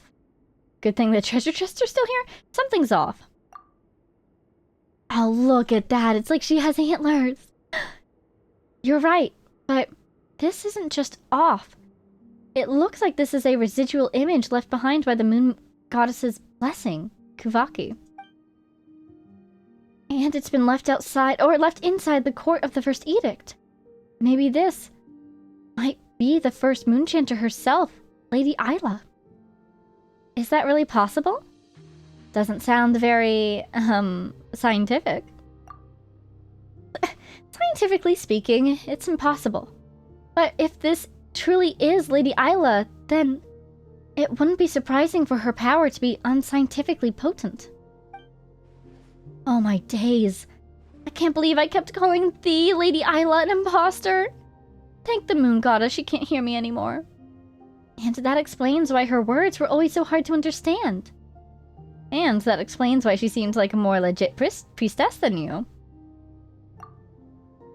There, that should do it. This power, is the Lady Aila before us really just a lingering image? What did you do, Miss Aila? Ah! Where did that voice just come from? Maybe it got recorded along with the first Moonchanter's image? I mean, even the moon goddess's blessing couldn't be precise enough to capture just one person's voice, right? There's no need to be so tense. That woman who shares my bloodline surely showed you a few of those low-brow tricks before, I don't know if I like the way she said that. This is merely a blessing that records awareness, so that the brave warrior over there can hear our words. But Paimon's not dreaming, is she? Paimon swears she just looked right at us. Come on, Paimon, you're definitely dreaming. What we're seeing now was recorded 500 years ago. There's no way she could actually see us. Over there? But I don't see anyone. Never mind. I probably wouldn't understand even if you explained it to me. And whatever tangled past lies between you and her, I'm in no position to judge. Regardless, thank you for your help, Miss Aila. Just from that, I'm going to go ahead and assume that whoever she's speaking to is not a Frostmoon Scion, because they didn't call her Lady Aila. Miss Aila. Lovia should have known better. The wounds left in the wake of the atrocities that old witch inflicted upon you both run deep. Of course, the scars fester with resentment. What surprises me is that she trusted you so deeply. Verna? Who's this Lovia they mentioned? Paimon feels like she's heard that name before? She was the leader of the Frostmoon Scions 500 years ago. But she was stricken from memory for the sin of blasphemy. Normally, only senior and super reliable priestesses like me would even know about her. If even someone like you knows about her, then it can't be that much of a secret, can it? Hey, rude! What do you mean, someone like me? But seriously, her identity should be top secret. Ordinary followers and folks from the outside aren't supposed to have even heard that name. Resentment? For what? Everything you and I went through was always meant to be. There is no past or future. Because the past is the future. Look at that. She looks so cool. Your gaze is upon me now, but all you can see is this one fleeting moment. Thanks to Lovia's blessing, the blessing of our ancestors, I can see every moment. Your arrival, Lovia's end, all threads of a tapestry too vast for me to tell. And yet, how it thrills me. She trusted me because I heeded her every word. And when the Lady of the Underworld... Writing that down. Twonitar... Did we hear about that name last time at the reef? I just didn't write it down, so I'm definitely going to do that now. And when the Lady of the Underworld guided my hand to sever her thread, even then she should have rejoiced? Okay, 1 second. Who's she? Lovia, isn't it? So she killed Lovia. As for you, you'll be leaving... Oh, writing that down. Sorry. It's every other line. Mr. Solove. I wonder... Lady of the Underworld. Reminds me naturally of the Lord of the Night from Natlan, who was an angel. I almost wonder if the Lady of the Underworld could instead be... Renova. Possibly?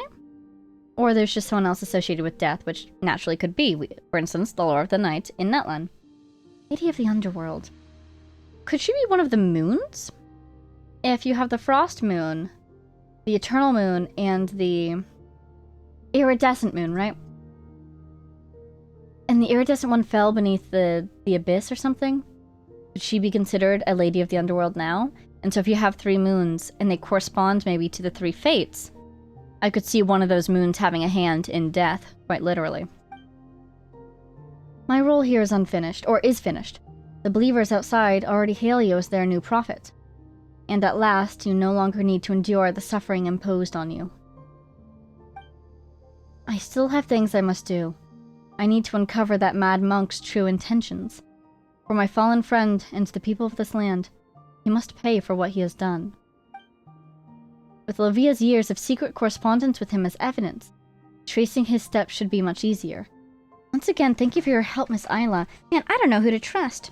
So, okay. So it seems like Mr. Solarvey helped put Aila in power among the Frostmoon Scions. We see that in my role here is finished. The believers outside already hail you as their new prophet. And I'm inclined to think maybe this is a bad thing, or we're learning about a historical betrayal or manipulation that has yet been unknown, because she killed Lovia and put herself into a position of power. You no longer need to endure the suffering imposed on you. That could go either way. That could be like she really was struggling and then she was able to escape that. Or her suffering was, you have to abide by the rules, you know? And she didn't want to do that anymore. So this could be signs of kind of a quiet, hostile takeover, essentially. But then, that mad monk's true intentions for my fallen friend and the people of this land, he must pay for what he has done. That does sound like they have care for the people here. And he was corresponding with Lovia. So maybe Lovia was the traitor? Who do I trust? Do I trust Lovia or do I trust Aila? Ah, so you still don't know a thing. But that's alright. You will soon enough. I'll take that as encouragement. To me, it's already happened. Twice shall that serpent fall. First strangled by the flesh of the faithless, then shrinking away before the light, you and I ignite together. But you shan't be the one to cut off its thread, because that fate does not belong to you. I don't believe in fate. I'll just do what I can. Then do what you can. Before the lanterns are lit, I will be here waiting. For you are the hero meant to protect Elysium. And you. Forgive me for drawing you here this way. Oh my god, I just got chills. Your thread simply would not catch in the loom of the sublunary... She couldn't weave our fate! Because we're a dissenter. Your thread simply would not catch in the loom of the sublunary sphere, so I had to guide you with those stones. Fitting, for they are just as out of place in this world as you are. Are they from beyond this world too? Huh? Huh? Verna, what's going on? Are you still sure she isn't talking to us? Oh, well, not anymore. Those stones we saw earlier only fell recently. How could Lady Aila have known about them 500 years ago? Well, it seems like the moon goddesses, or at least the frost moon goddess, is very connected to fate and the weaving of it. And as a priestess, Aila had the ability to see the weave of the tapestries. She said near the beginning, when she was talking about Lovia, yes, right around here. All threads of a tapestry too vast for me to tell, and yet how it thrills me. So she can get a sense, at least, for where the strings of fate are going to align, and she can manipulate them to an extent, which makes sense, as she is a high priestess of a goddess, it seems, involved with fate. So she manipulated the rocks that fell recently to fall when she was alive 500 years ago. Oh my god, she was powerful. And it's so funny, because outside of this domain, Verna was the one insisting, oh yeah, we met by fate. You were right, Verna. You were right. By way of apology, I left the last sword forged by the Apostle of the Golden City using moonlight in the ever-flowing white spring. After centuries, any bloodstains on its blade should have been washed away. Please accept this humble gift. Though your fate remains unclear to me, I choose to believe you are the hero of the sublunary sphere. The one destined to fell the undying serpent on our behalf? Well, I've got to write that down immediately. Oh my god. But especially with the context of dragon technology being in this area. The undying serpent. Are you talking about dragons or are you talking about something else?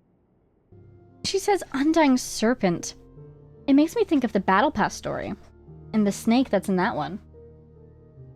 I wonder if that's at all related. This will probably be the last time we meet. If you follow the light and find those who share my bloodline, then you will come to understand my words. Are you talking to someone? It's nothing. Now, please don't let me keep you any longer, Mr. Solove. I must begin sealing this place at once. I hold no resentment toward Lovia, but our children must not be stained by her sins.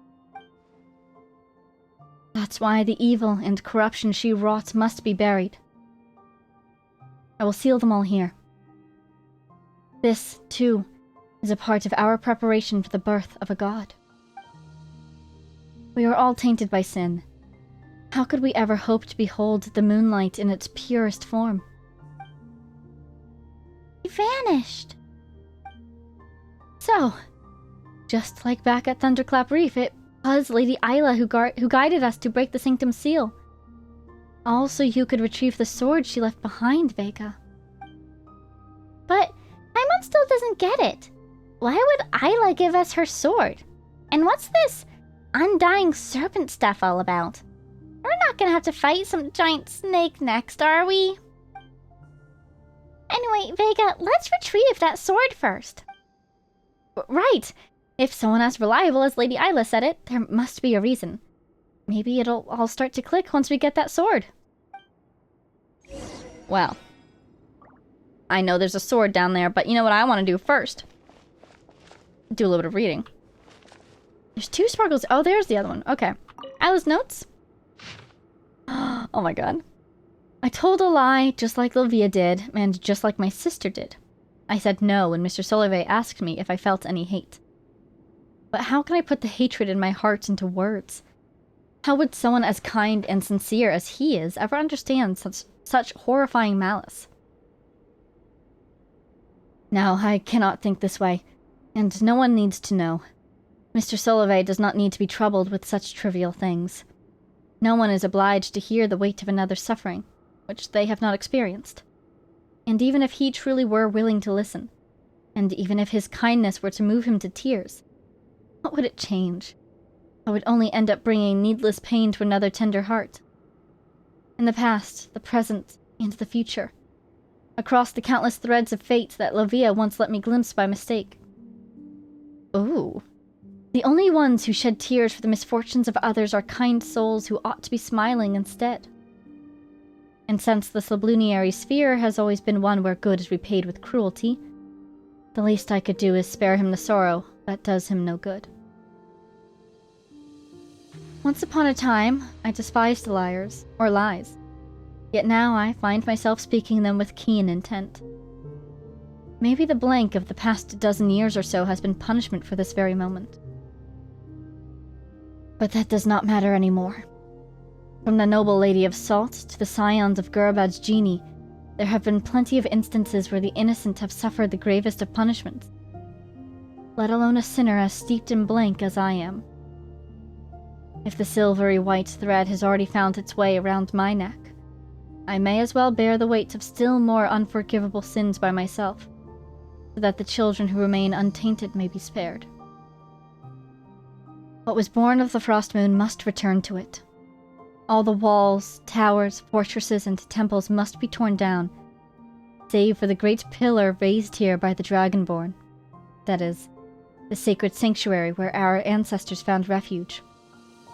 Prolonged isolation and seclusion serve only to nourish fleeting ambitions and hollow delusions. Let it be reverence for nature, kindness towards outlanders, and those virtues in which none believe, and not the pride of the dead, which sets our threads apart from theirs.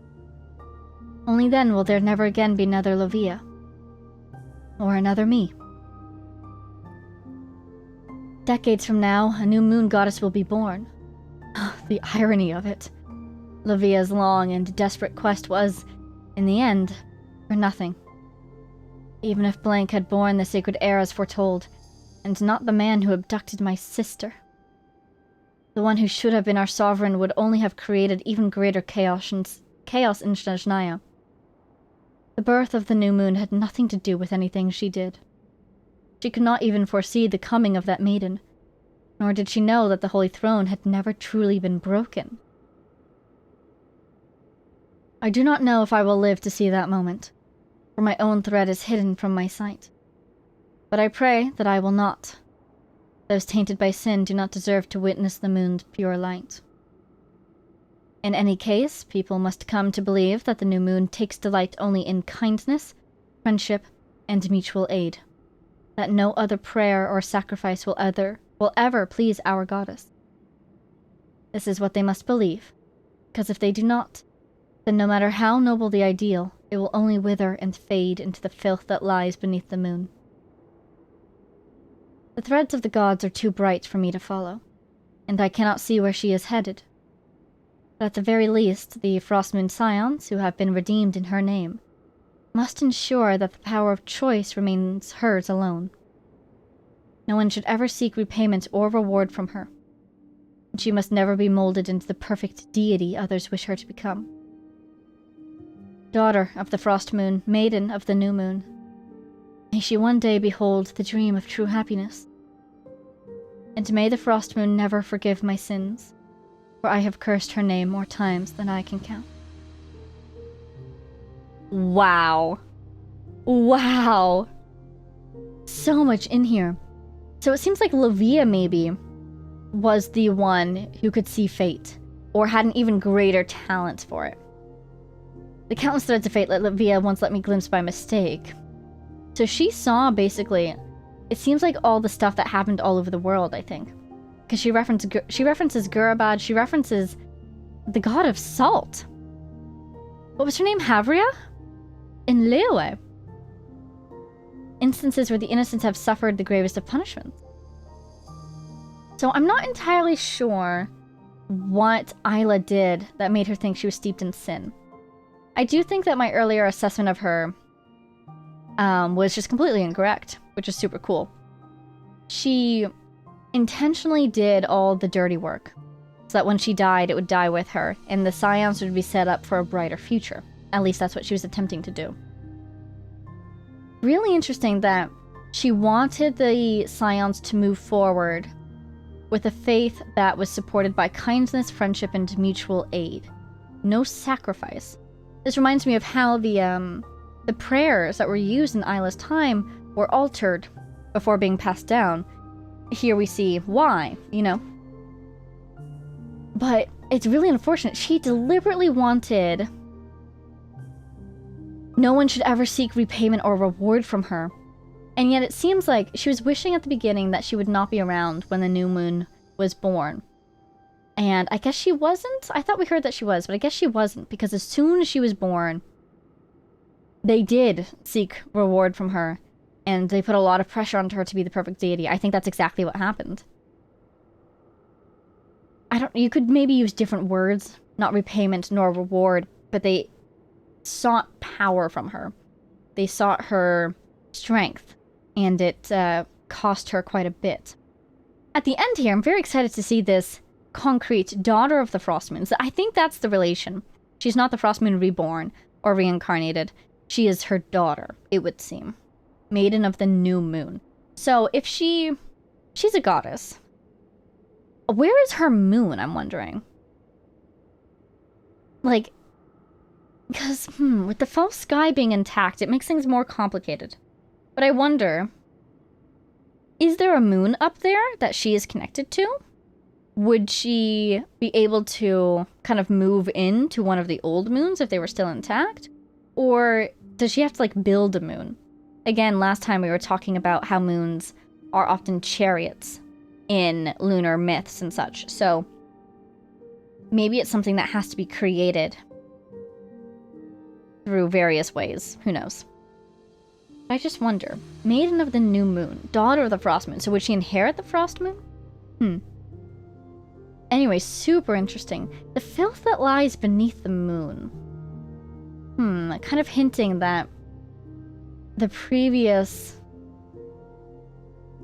versions of the Scions, or even of the moons themselves, were supported by a secret filth. I don't know.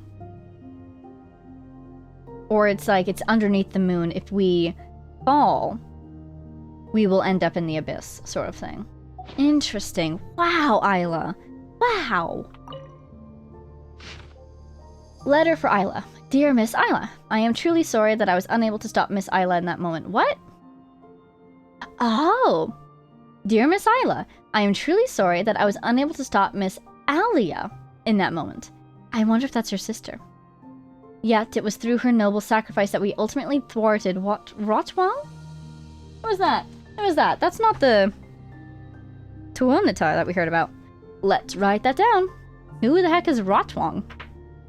Okay. Thwarted Rotwang and prevented the loss of countless lives. Now, I finally understand why she pretended to be my close companion. I hope to speak with you about this in greater detail when next we meet, though perhaps by then you will already know more about this than I. I shall not presume to judge, nor shall I attempt to alter your opinion of her. But I ask, if nothing else, that you allow me to honor Miss Alia's final wishes by sharing her words with you. She asked that I render all possible support to you, which I surely will. You are my benefactor, after all. And that, I relay this only as she spoke it, she hoped that you would go on to live a life of happiness and freedom. As for the arrow of Terpycheraunus you mentioned in your last letter, if it truly holds the power to dispel the pitch-black calamity, and if you are willing to share it with such selflessness, then on behalf of the people of Nodcry, please accept my deepest gratitude. Should, as you foresee, Rotwang indeed rise again from the pitch-black filth, then our successors, an order I am considering naming the Lightkeepers, in honor of the flame you have kindled, will stand ready to vanquish the threat once more, armed with the technology you have so generously gifted us. We can speak of the details in person whenever you are free. I understand all too well that, after Lovia's passing, Frostmoon Scions have been left with countless matters demanding your attention. Yours sincerely, Solveig. Oh my god, he was the founder of the Lightkeepers? Is he the Lightkeeper? The guy with the lantern? Wasn't there a guy with a lantern mentioned in the, artifact thing that we read? I'm gonna make a note. And he named them after Aila's flame. Wow. Oh my god. Okay, okay. So Lovia might have been in charge before she died. Rotwang is probably an abyssal manifestation again. And... oh god, my notes are going to become a mess. There's so much here. I want to write down this arrow thing.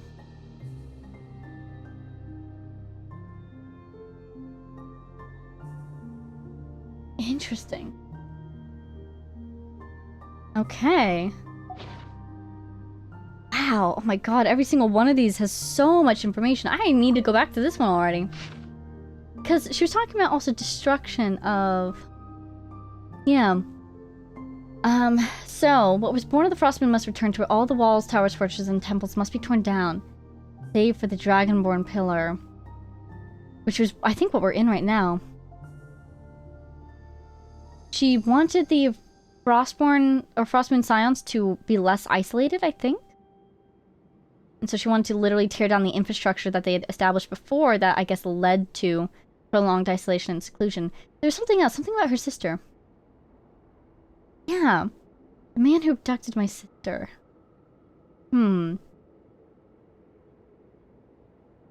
Interesting.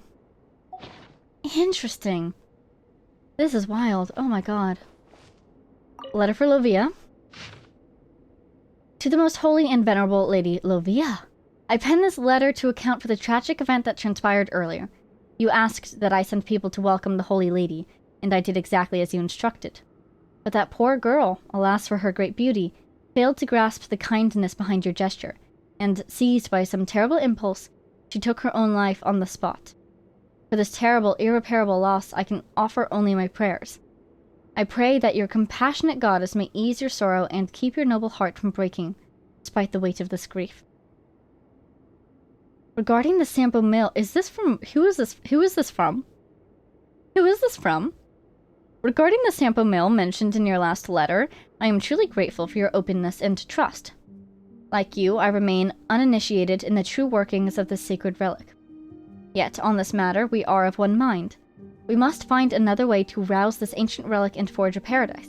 An Elysium of enduring prosperity, the people of Nodcry, especially your noble kin. From this moment on, I shall dedicate myself wholly to uncovering the secrets that lie within the relic.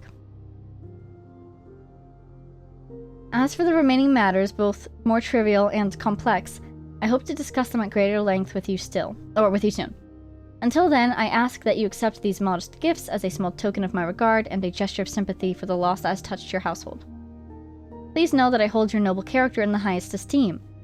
Even at the court of His Majesty, the Beli Tsar... Oh, this might be from a Fae, actually. It is rare to encounter a lady of such uncommon foresight and deep devotion to the greater good as yourself. Not to mention one who so willingly places the well-being of the nation and her people above personal sentiment. Our positions, interests, and aspirations are most closely aligned.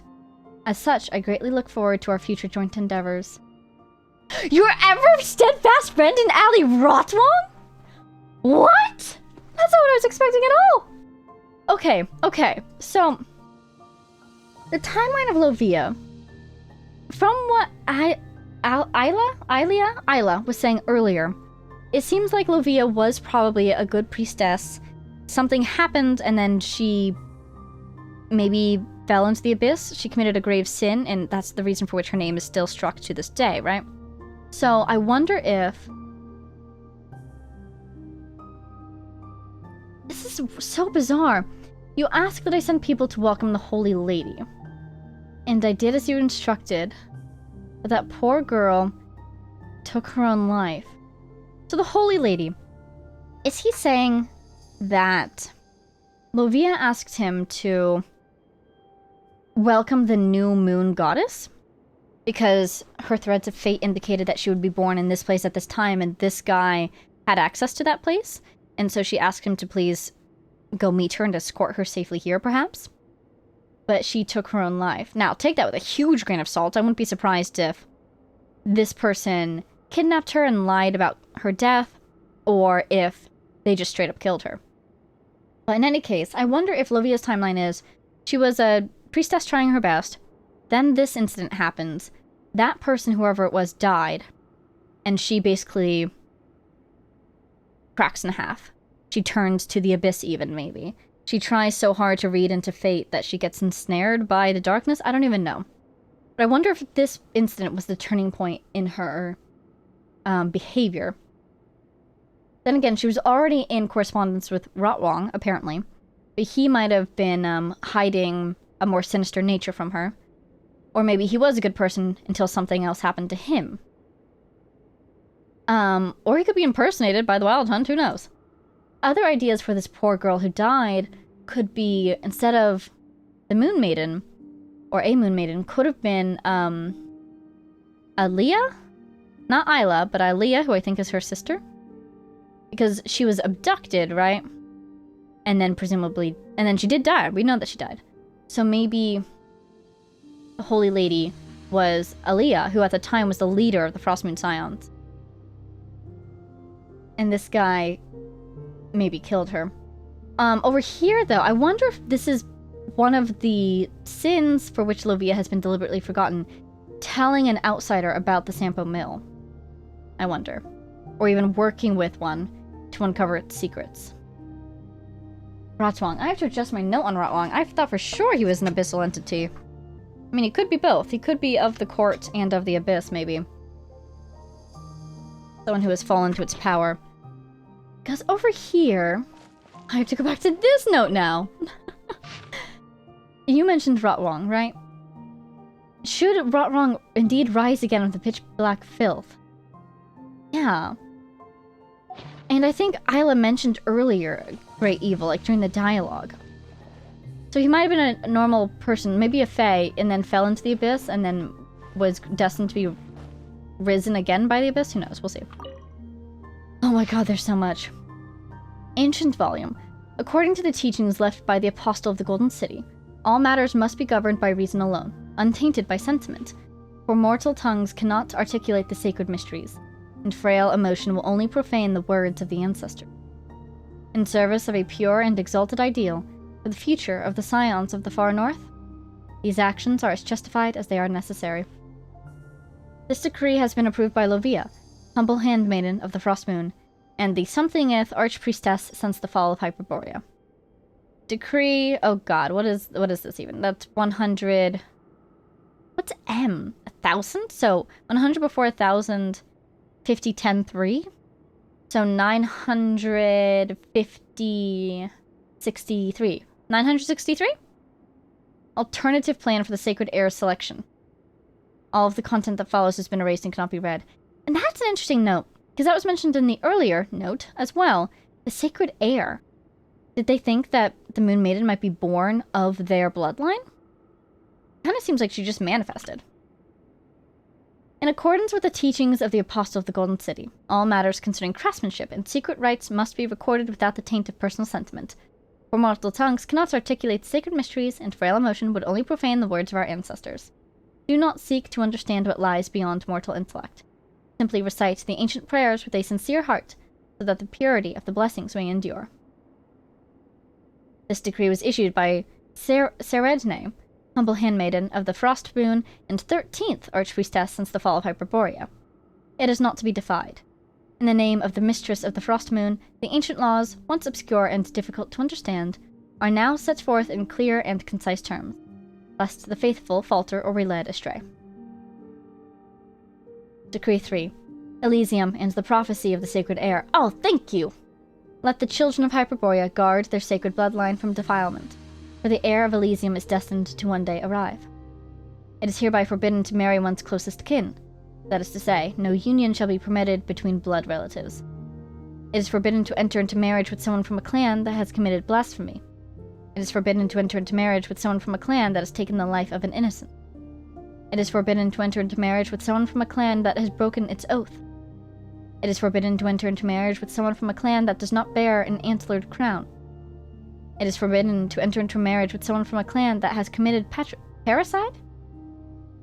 Parricide. Par. Par? Parwos? That doesn't make sense. What's par? Oh, it's the killing of a parent. It's not patricide or matricide, but any parent. Okay. It is forbidden to enter into marriage with any person disturbed of mind. It is forbidden to enter into marriage with the descendants of the Fae. Oh my god. It is forbidden to enter into marriage with a person not of the faith. I thought I was going to say not of the Fae. I was about to be very confused. It is forbidden to enter into marriage with an outlander. So yeah, it's, you can see why the... What did Lauma say? That their numbers have dwindled over the centuries? There's very few Frost Moon Scions left. Marriage is a most sacred act of virtue and must be kept pure. Therefore, let no unclean act stain our bloodline. Let no action be taken to incur the displeasure of the mistress of the Frost Moon, and let no one betray their oaths. Whosoever enters into marriage must first obtain the permission and blessing of the Archpriestess, lest a curse befall their bloodline. Said curse shall plague their bloodline for 7 generations, and then for 7 more. Whosoever breaks this oath shall have their horns severed with a silver blade. Those who have been marked thus shall be cast into the long, lightless night. Hear now the ancient prophecy. This is what I was looking for. In the fullness of time, Elysium shall come, and with it the sovereign ordained to rule over it shall also appear. The false 7-fold radiance of the high heavens shall fall at her feet, and the bones of the earth shall rise to follow her. Whoa. Oh, that phrasing, we've seen that phrasing before. The bones of the earth. For from her shall spring union with the world, and from her shall the first great cause be rebuilt. Let these words of wisdom find root in your heart, and neglect not the sanctity of your blessed bloodline. Decree 6. Offerings to the Sampo Mill. The children of Hyperborea shall guard the sacred treasure forged by the Apostle of the Golden City at all costs. Let it be known that the relic that is the Sampo Mill is a sacred work, for its blessing yields unending gold, grain, and salt. Only the prophesied sacred heir shall have the power to rouse the mill, and thus bring forth an Elysium of eternal abundance for us all. According to the revelation of our ancestors, the mill shall be sealed within a holy sanctum to preserve it from taint and desecration until the appointed time, when the sacred heir is born at last. What are the chances that Rotwrong was a governor? Just a thought. All followers below the rank of priestess shall not enter the holy sanctuary wherein the mill is sealed. Those who violate this precept shall have a curse befall their bloodline. That curse shall plague their bloodline for 7 generations, and then for 7 more. Before sowing in spring, an offering of wheat, goat's milk, and salt must be made unto the Sampo Mill, lest famine befall you. At least 1 priestess shall be designated to chant prayers to the mill day and night, to ensure a bountiful harvest and enduring prosperity. Decree 10. Offering to the arrow of Terpiceranos. Terpiceranos?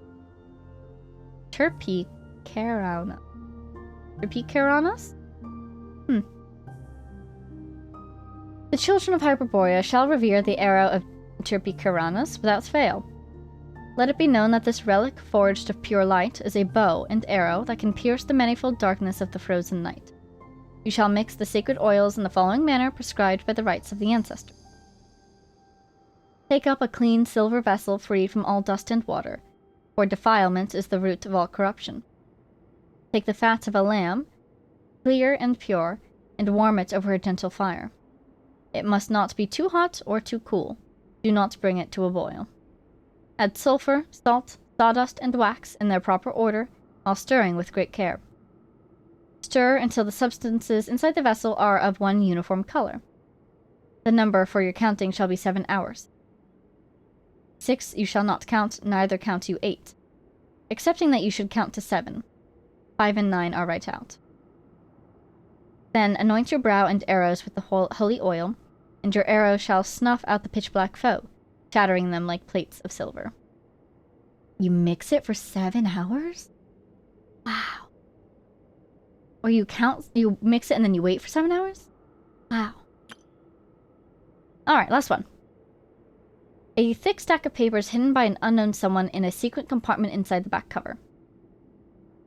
In accordance with the statutes laid down by blank, all matters concerning mechanikos and technikos shall be recorded objectively, concisively, and untainted by personal sentiment. Those really sound like unified civilization names. They sound very Greek. Thus shall we guard against the distortion of truth by subjectivity, that the knowledge we possess may be transmitted with clarity to future generations, and serve the welfare of our people to the fullest possible extent.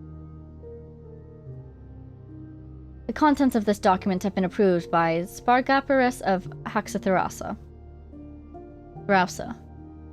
All members of the order, beginning with the executive priests, shall commit its contents to memory, and observe the prescribed procedures without deviation, until the reconstruction of civilization has reached 5/7 completion. For further details, consult Technikos Manual I-330. Reconstruction of civilization. If these words have reached your eyes, let it be known that you have completed the foundational disciplines of Mechanikos or Technikos, and are hereby elevated to the rank of executive priest. Congratulations are in order. This could not be names, they could be sciences, mechanics, and technology. Regrettably, your newly acquired title is not a privilege, but a burden of duty, hardship, and silent suffering borne for this realm and the countless lives she shelters. You are destined to offer all of your youth and your life to preserve the last embers of civilization. Yet even with your final breath, you may never behold the frost moon's radiant light, nor see the dawn break once more upon our beautiful homeland. For the lights of the far north have been extinguished, and countless generations are condemned to cower in darkness night. No miracle has ever graced this tainted sublunary sphere, and tears have never delivered our kin from sorrow. Then what purpose, if any, lies in all that you shall do from this moment hence? I suppose, then, it is for an ethereal dream. A dream of countless tomorrows, for an infinity of futures yet unborn. Only through our blood, our tears, and our toil shall our children be granted the chance to behold the glorious era and the lost Elysium we once knew. On that day, none shall weep for the suffering, nor fear hunger or cold. All beings shall love one another as brothers and sisters, and all shall dwell in joy and peace. This shall be our final and greatest dream, that our kin shall no longer be mired in superstition and barbarism. For the hope once envisioned by gods and mortals alike, we must push forward. There is no path but through. Sear these words into your mind before you proceed to read the assessment records and operating procedures. Hold fast to our dream of tomorrow, and let not its light be dimmed by the dust of neglect. Fargaparis of Haxathrasa, acting Archpriestess of Hyperborea. Yeah, these documents in this ancient volume, most recent, older, oldest. Definitely the feeling I get. We're reading something from Hyperborea itself. I'm so curious to see what the technology looks like, what power it had. Protocol 3. Final evaluation on bloodline selection and purification. Oh, off to a horrible start, actually. Upon evaluation and confirmation by the acting Archpriestess and the senior executive Technikos Priestess, Seed of Life Project from the Hyperborea era, henceforth referred to as the Sacred Air Project. Wow! So this, the Sacred Air concept was passed down all the way from Hyperborea. Has been deemed to no longer be viable within the bounds of its original planned parameters. The priest who led the project, Vinda of Etham Thrausa, has passed beyond, and the essential technikos processes and mechanikos apparatuses required for its construction or its continuation were lost in the fall of Hyperborea.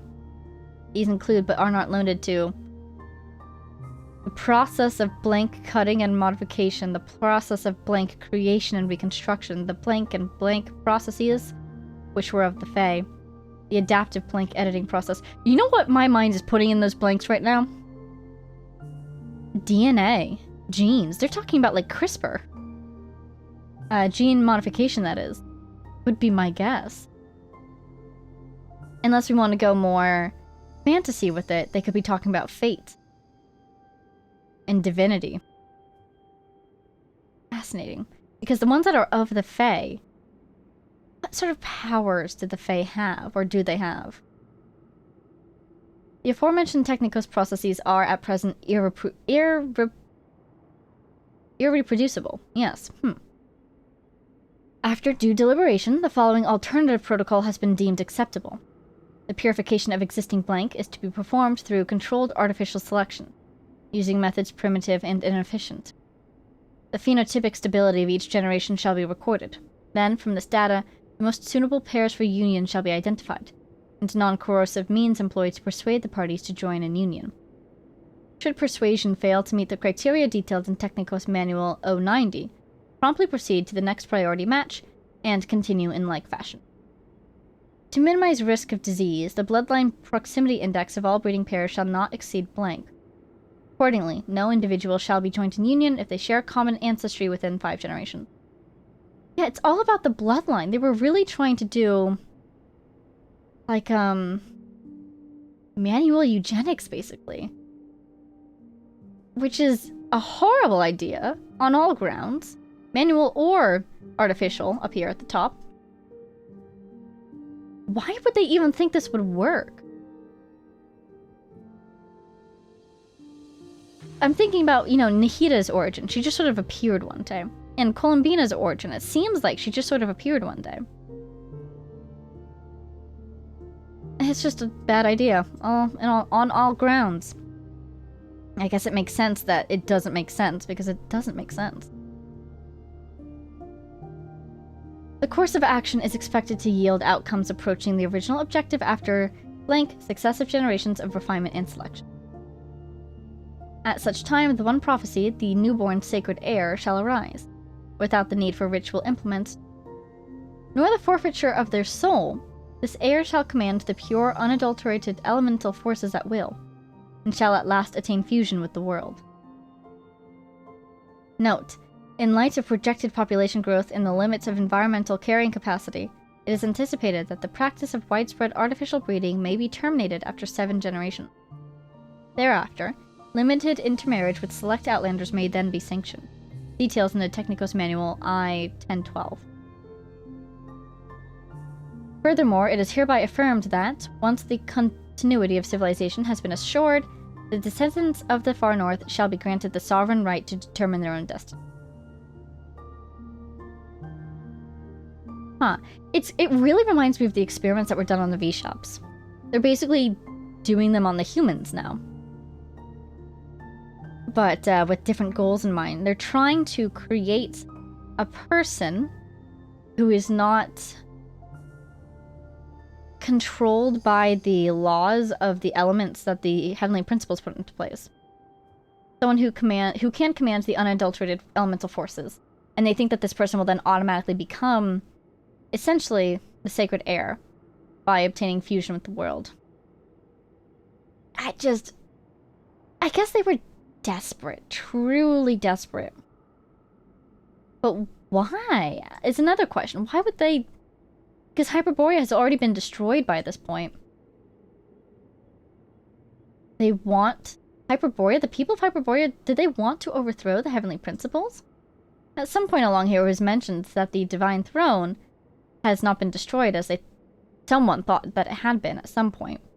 Did they want it to be reclaimed? Protocol 6, the subatomic... You guys have subatomic science? Eh, why am I surprised? It's Hyperborea. Protocol 6, the subatomic assembling mass energy patterning orb sealed. The project of constructing the supremely advanced Mechanicos construct was personally overseen by Blank, and is not fully understood at this time.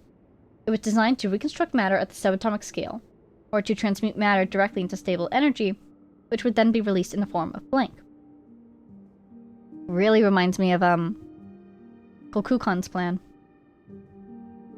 Of all the known highest-tier Mechanicos constructs dating to the time of Hyperborea, only the subatomic assembling mass energy patterning orb... Oh, I just got chills again! Hereafter referred to as the Sampo, has endured to the present age. Its structure remains largely intact, granting it immense symbolic significance. However, a formal evaluation by the acting Archpriestess and the senior executive Mechanicos Priestess has determined that the device, in its current state, is no longer functional. The collaborative control module connected to the device was lost during the fall of Hyperborea, and cannot be replicated with existing technology. In the absence of this module, proper activation of the Sampo is impossible, and it is presumed that even a forced restart would fail to correctly reconfigure said device. Refer to Appendix for more details. Let me reread that immediately. Wow. After due deliberation, it is resolved that the device shall be sealed indefinitely, with no re-evaluation of its activation viability for a period of blank generations. All personnel without explicit authorization from the Archpriestess may not breach the seal. This will prevent unnecessary accidental damage to the device. Note: the senior executive Mechanicos Priestess, Ariapathea of Masagatai, maybe? Has proposed a theoretically viable bypass protocol. Namely, the controlled input of blank realm energy, or blank realm energy, light realm and void realm maybe? Refer to Mechanicos Manual D503 for the possibility of the latter. At a specific carrier frequency, which may circumvent the collaborative control module and forcibly initiate the Sampo. Upon formal evaluation, however, the proposed method was determined to pose unaccountable safety risks, with the probability of system destabilization and ensuing blank exceeding blank. Oh, and ensuing blank exceeding blank. In light of these findings, the original decision shall stand. So, you know what I'm immediately thinking about? I'm thinking about the moon marrow that we currently have. Because the Sampo Mill, where did we last leave that thing in history? Was it lost to time? Did the Fatui have it? I thought Reed Miller got it back and gave it back to the Frostmoon Scions, right? So what exactly is the moon marrow when compared to the Sampo Mill? So I'm wondering, what do you think would happen if we tried to absorb abyssal energy while the moon marrow was still held within us? Would it activate something? Or is the moon marrow a completely different device or object compared to the Sampo Mill? Oh my god, this is, oh, I can't believe this right now. Protocol 10, the arrow of oh, we're gonna learn the truth here. Tirpai Keraunus. Good enough. The subject of the protocol is a low-tier Mechanicus device of the Hyperborea era, designed to solidify blank realm energy into a semi-crystalline polymeric form. Light realm, I'm guessing. Once stabilized, the material is subjected to high-frequency blank, spiral acceleration, and subsequently launched, thereby purging a designated area of void realm energy contamination. The acting Archpriestess and the senior executive Mechanicos Priestess have jointly affirmed that the device's remanufacture is viable. This work shall proceed under the oversight of senior executive Mechanicos Priestess Ariapathia. I just realized Ariapathia. So first of all, Aria is one of the names of the moons. So we can see the, maybe she was named after that moon, because this is the culture that becomes the Frostmoon Scions, so already we know they follow the Frostmoon, right? It's been mentioned earlier. But Aria also, through linguistic drift, Aria can very easily become Alia, which is the name of the sister of Aila. So it's an inherited name. It got passed down for generations and generations. That is so cool. With the prototype device projected for completion within blank standard quarters. Upon completion, the prototype apparatus shall be subject to regular lubrication with ointment to prevent avoidable safety incidents. Refer to Mechanicus Manual D306 for more details. This is so cool. We see the original science that was developed in Hyperborea. Most of it and much of it was lost in the fall of Hyperborea. And they assessed what could be recreated and what could not be. And they passed it down, the arrow, they passed it down, and they passed down the instructions for how to take care of it. And then finally at the end, in a different readable actually, we learned that the arrow was lent to Nodcry, to Mr. Solove, to protect Nodcry, because Aila knew that it could fend off the Abyss, the Wild Hunt, and she was right, because that's what it did. That thing is thousands of years old. That is so cool! The way that, like, you can see how it changes over time, but also you can see immediately just from reading things like this and things like this, why the rules were the way they were, you know, so that the information could be successfully transmitted. But I still feel like the air project, terrible idea. Why would they do that? I'm so stuck on that, but I really think, at this point at least, the answer is just, yeah, it was a bad idea. And it doesn't make sense because it doesn't make sense. This never ends well. Wow. Wow. Wow. That is so cool. The science of Hyperborea. There's more! There's another one! Oh my god. Oh my god, my mind is expanding. Like, someone insert that glowing mind meme. I'm gonna drink a bunch of water and then we'll read this last one. Oh, never mind! Oh, this one's gonna be important. This appears to be just an ordinary fairy tale in which a kind-hearted girl makes friends with a white pigeon, after which they travel the world together. Some of the pages have been torn out for reasons unknown, and the ink has almost completely faded. The cover has beautiful golden words inscribed on it. Kitezhgrad Publishing House. Isn't that where Papa Wrench is from? If this place has been sealed... How long has this place been sealed? 500 years? One sec, water time.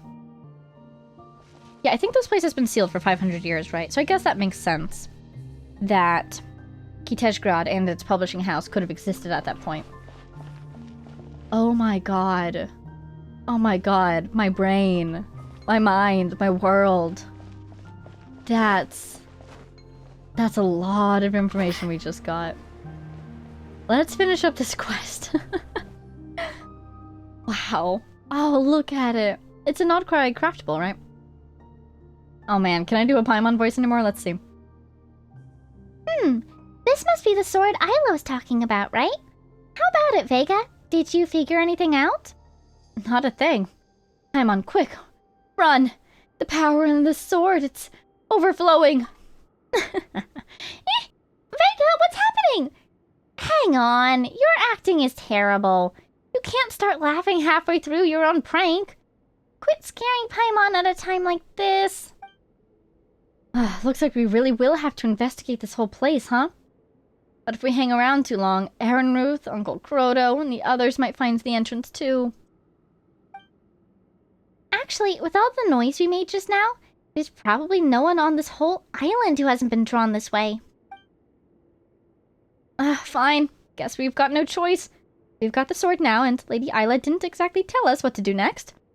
Let's get out of here first and figure out the rest later. We just explained what we were doing. I mean, I do think she'll get in a lot of trouble. Because we did break the seal that has remained unbroken for centuries. We had good intentions. We were just a little hasty, perhaps. If we say that we received a message from Aila, do you think they'll have more mercy? It's awfully quiet. Aunt Ruth and Uncle Croto aren't here either. Aren't they hot on our tail? It's the intervention of the Moon Maiden. Ho ho ho. Maybe all the noise we made earlier got their attention and they ran off to check somewhere else? Aha! I get it now. This must be Lady Aila's divine guidance. Even my luck's looking up now that I'm with someone as reliable as you, Vega.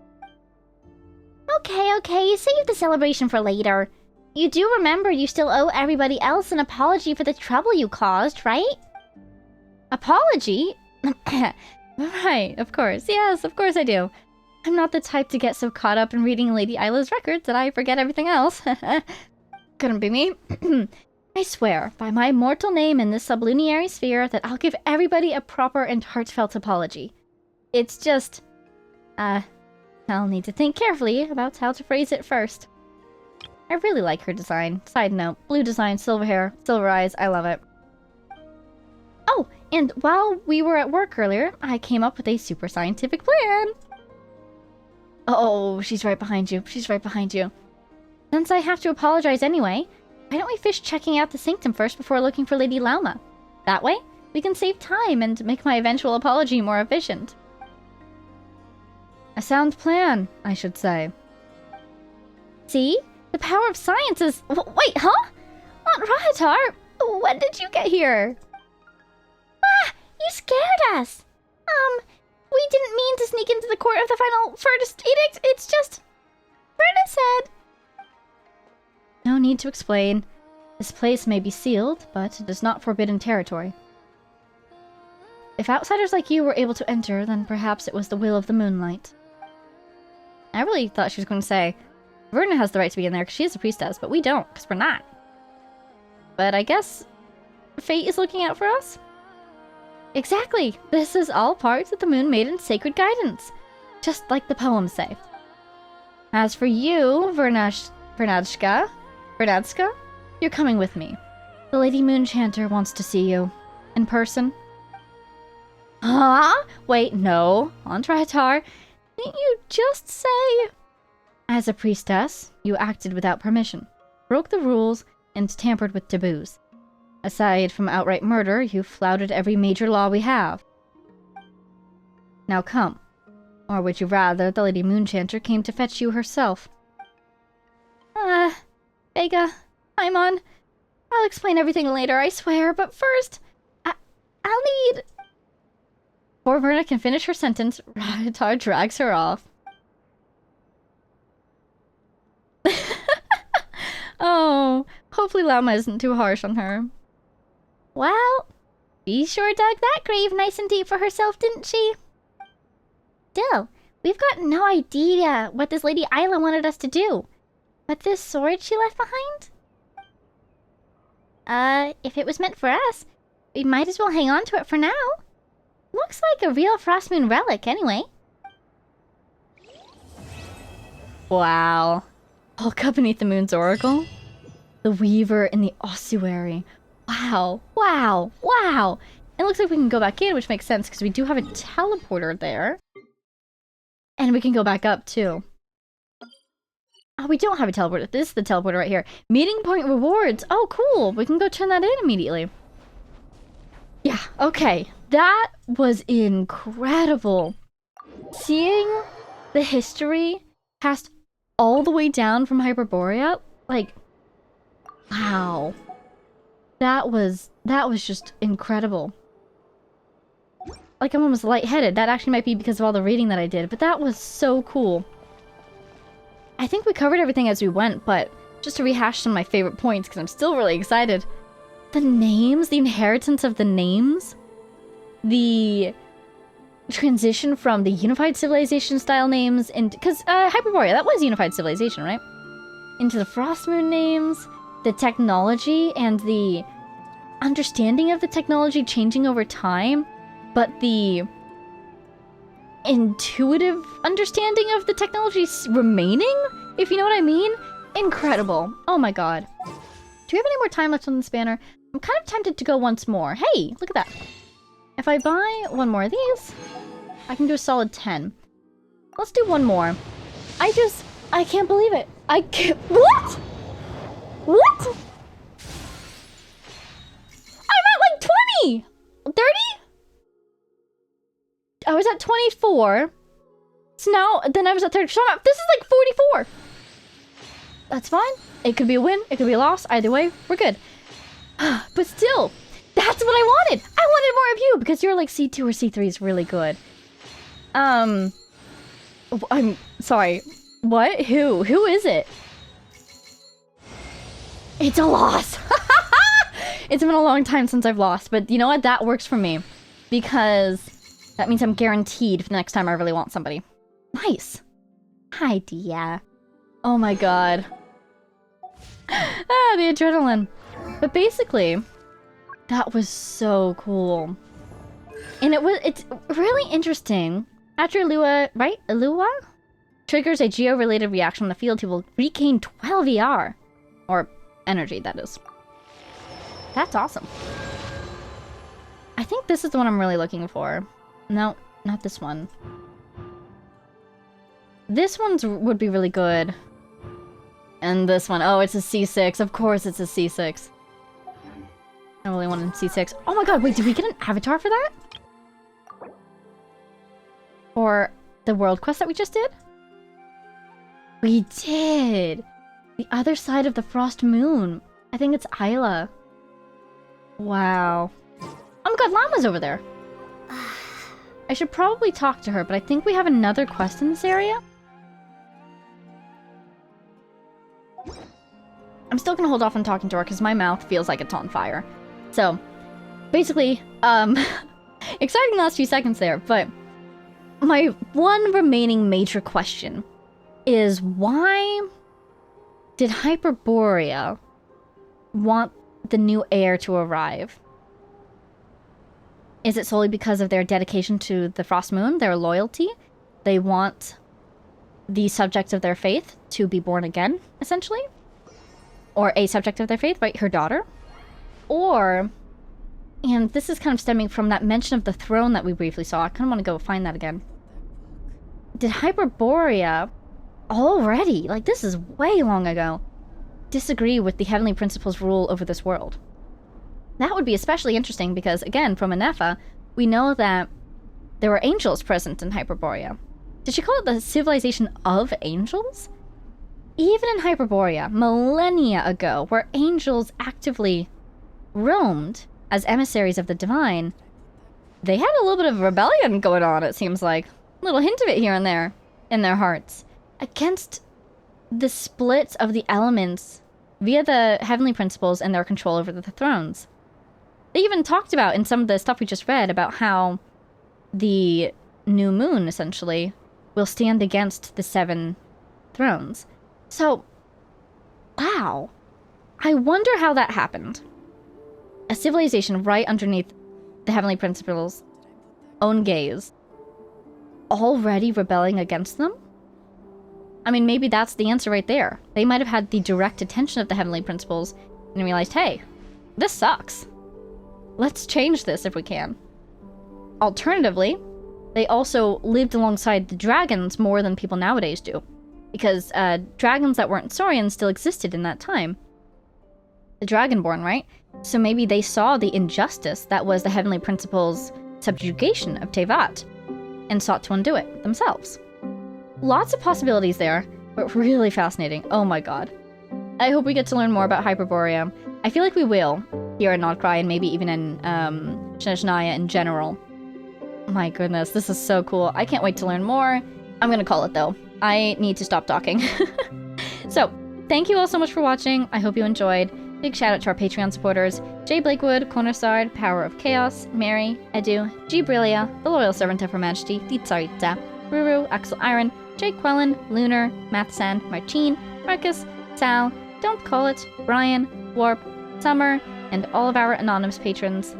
And I'll see you all in the next one. Bye now!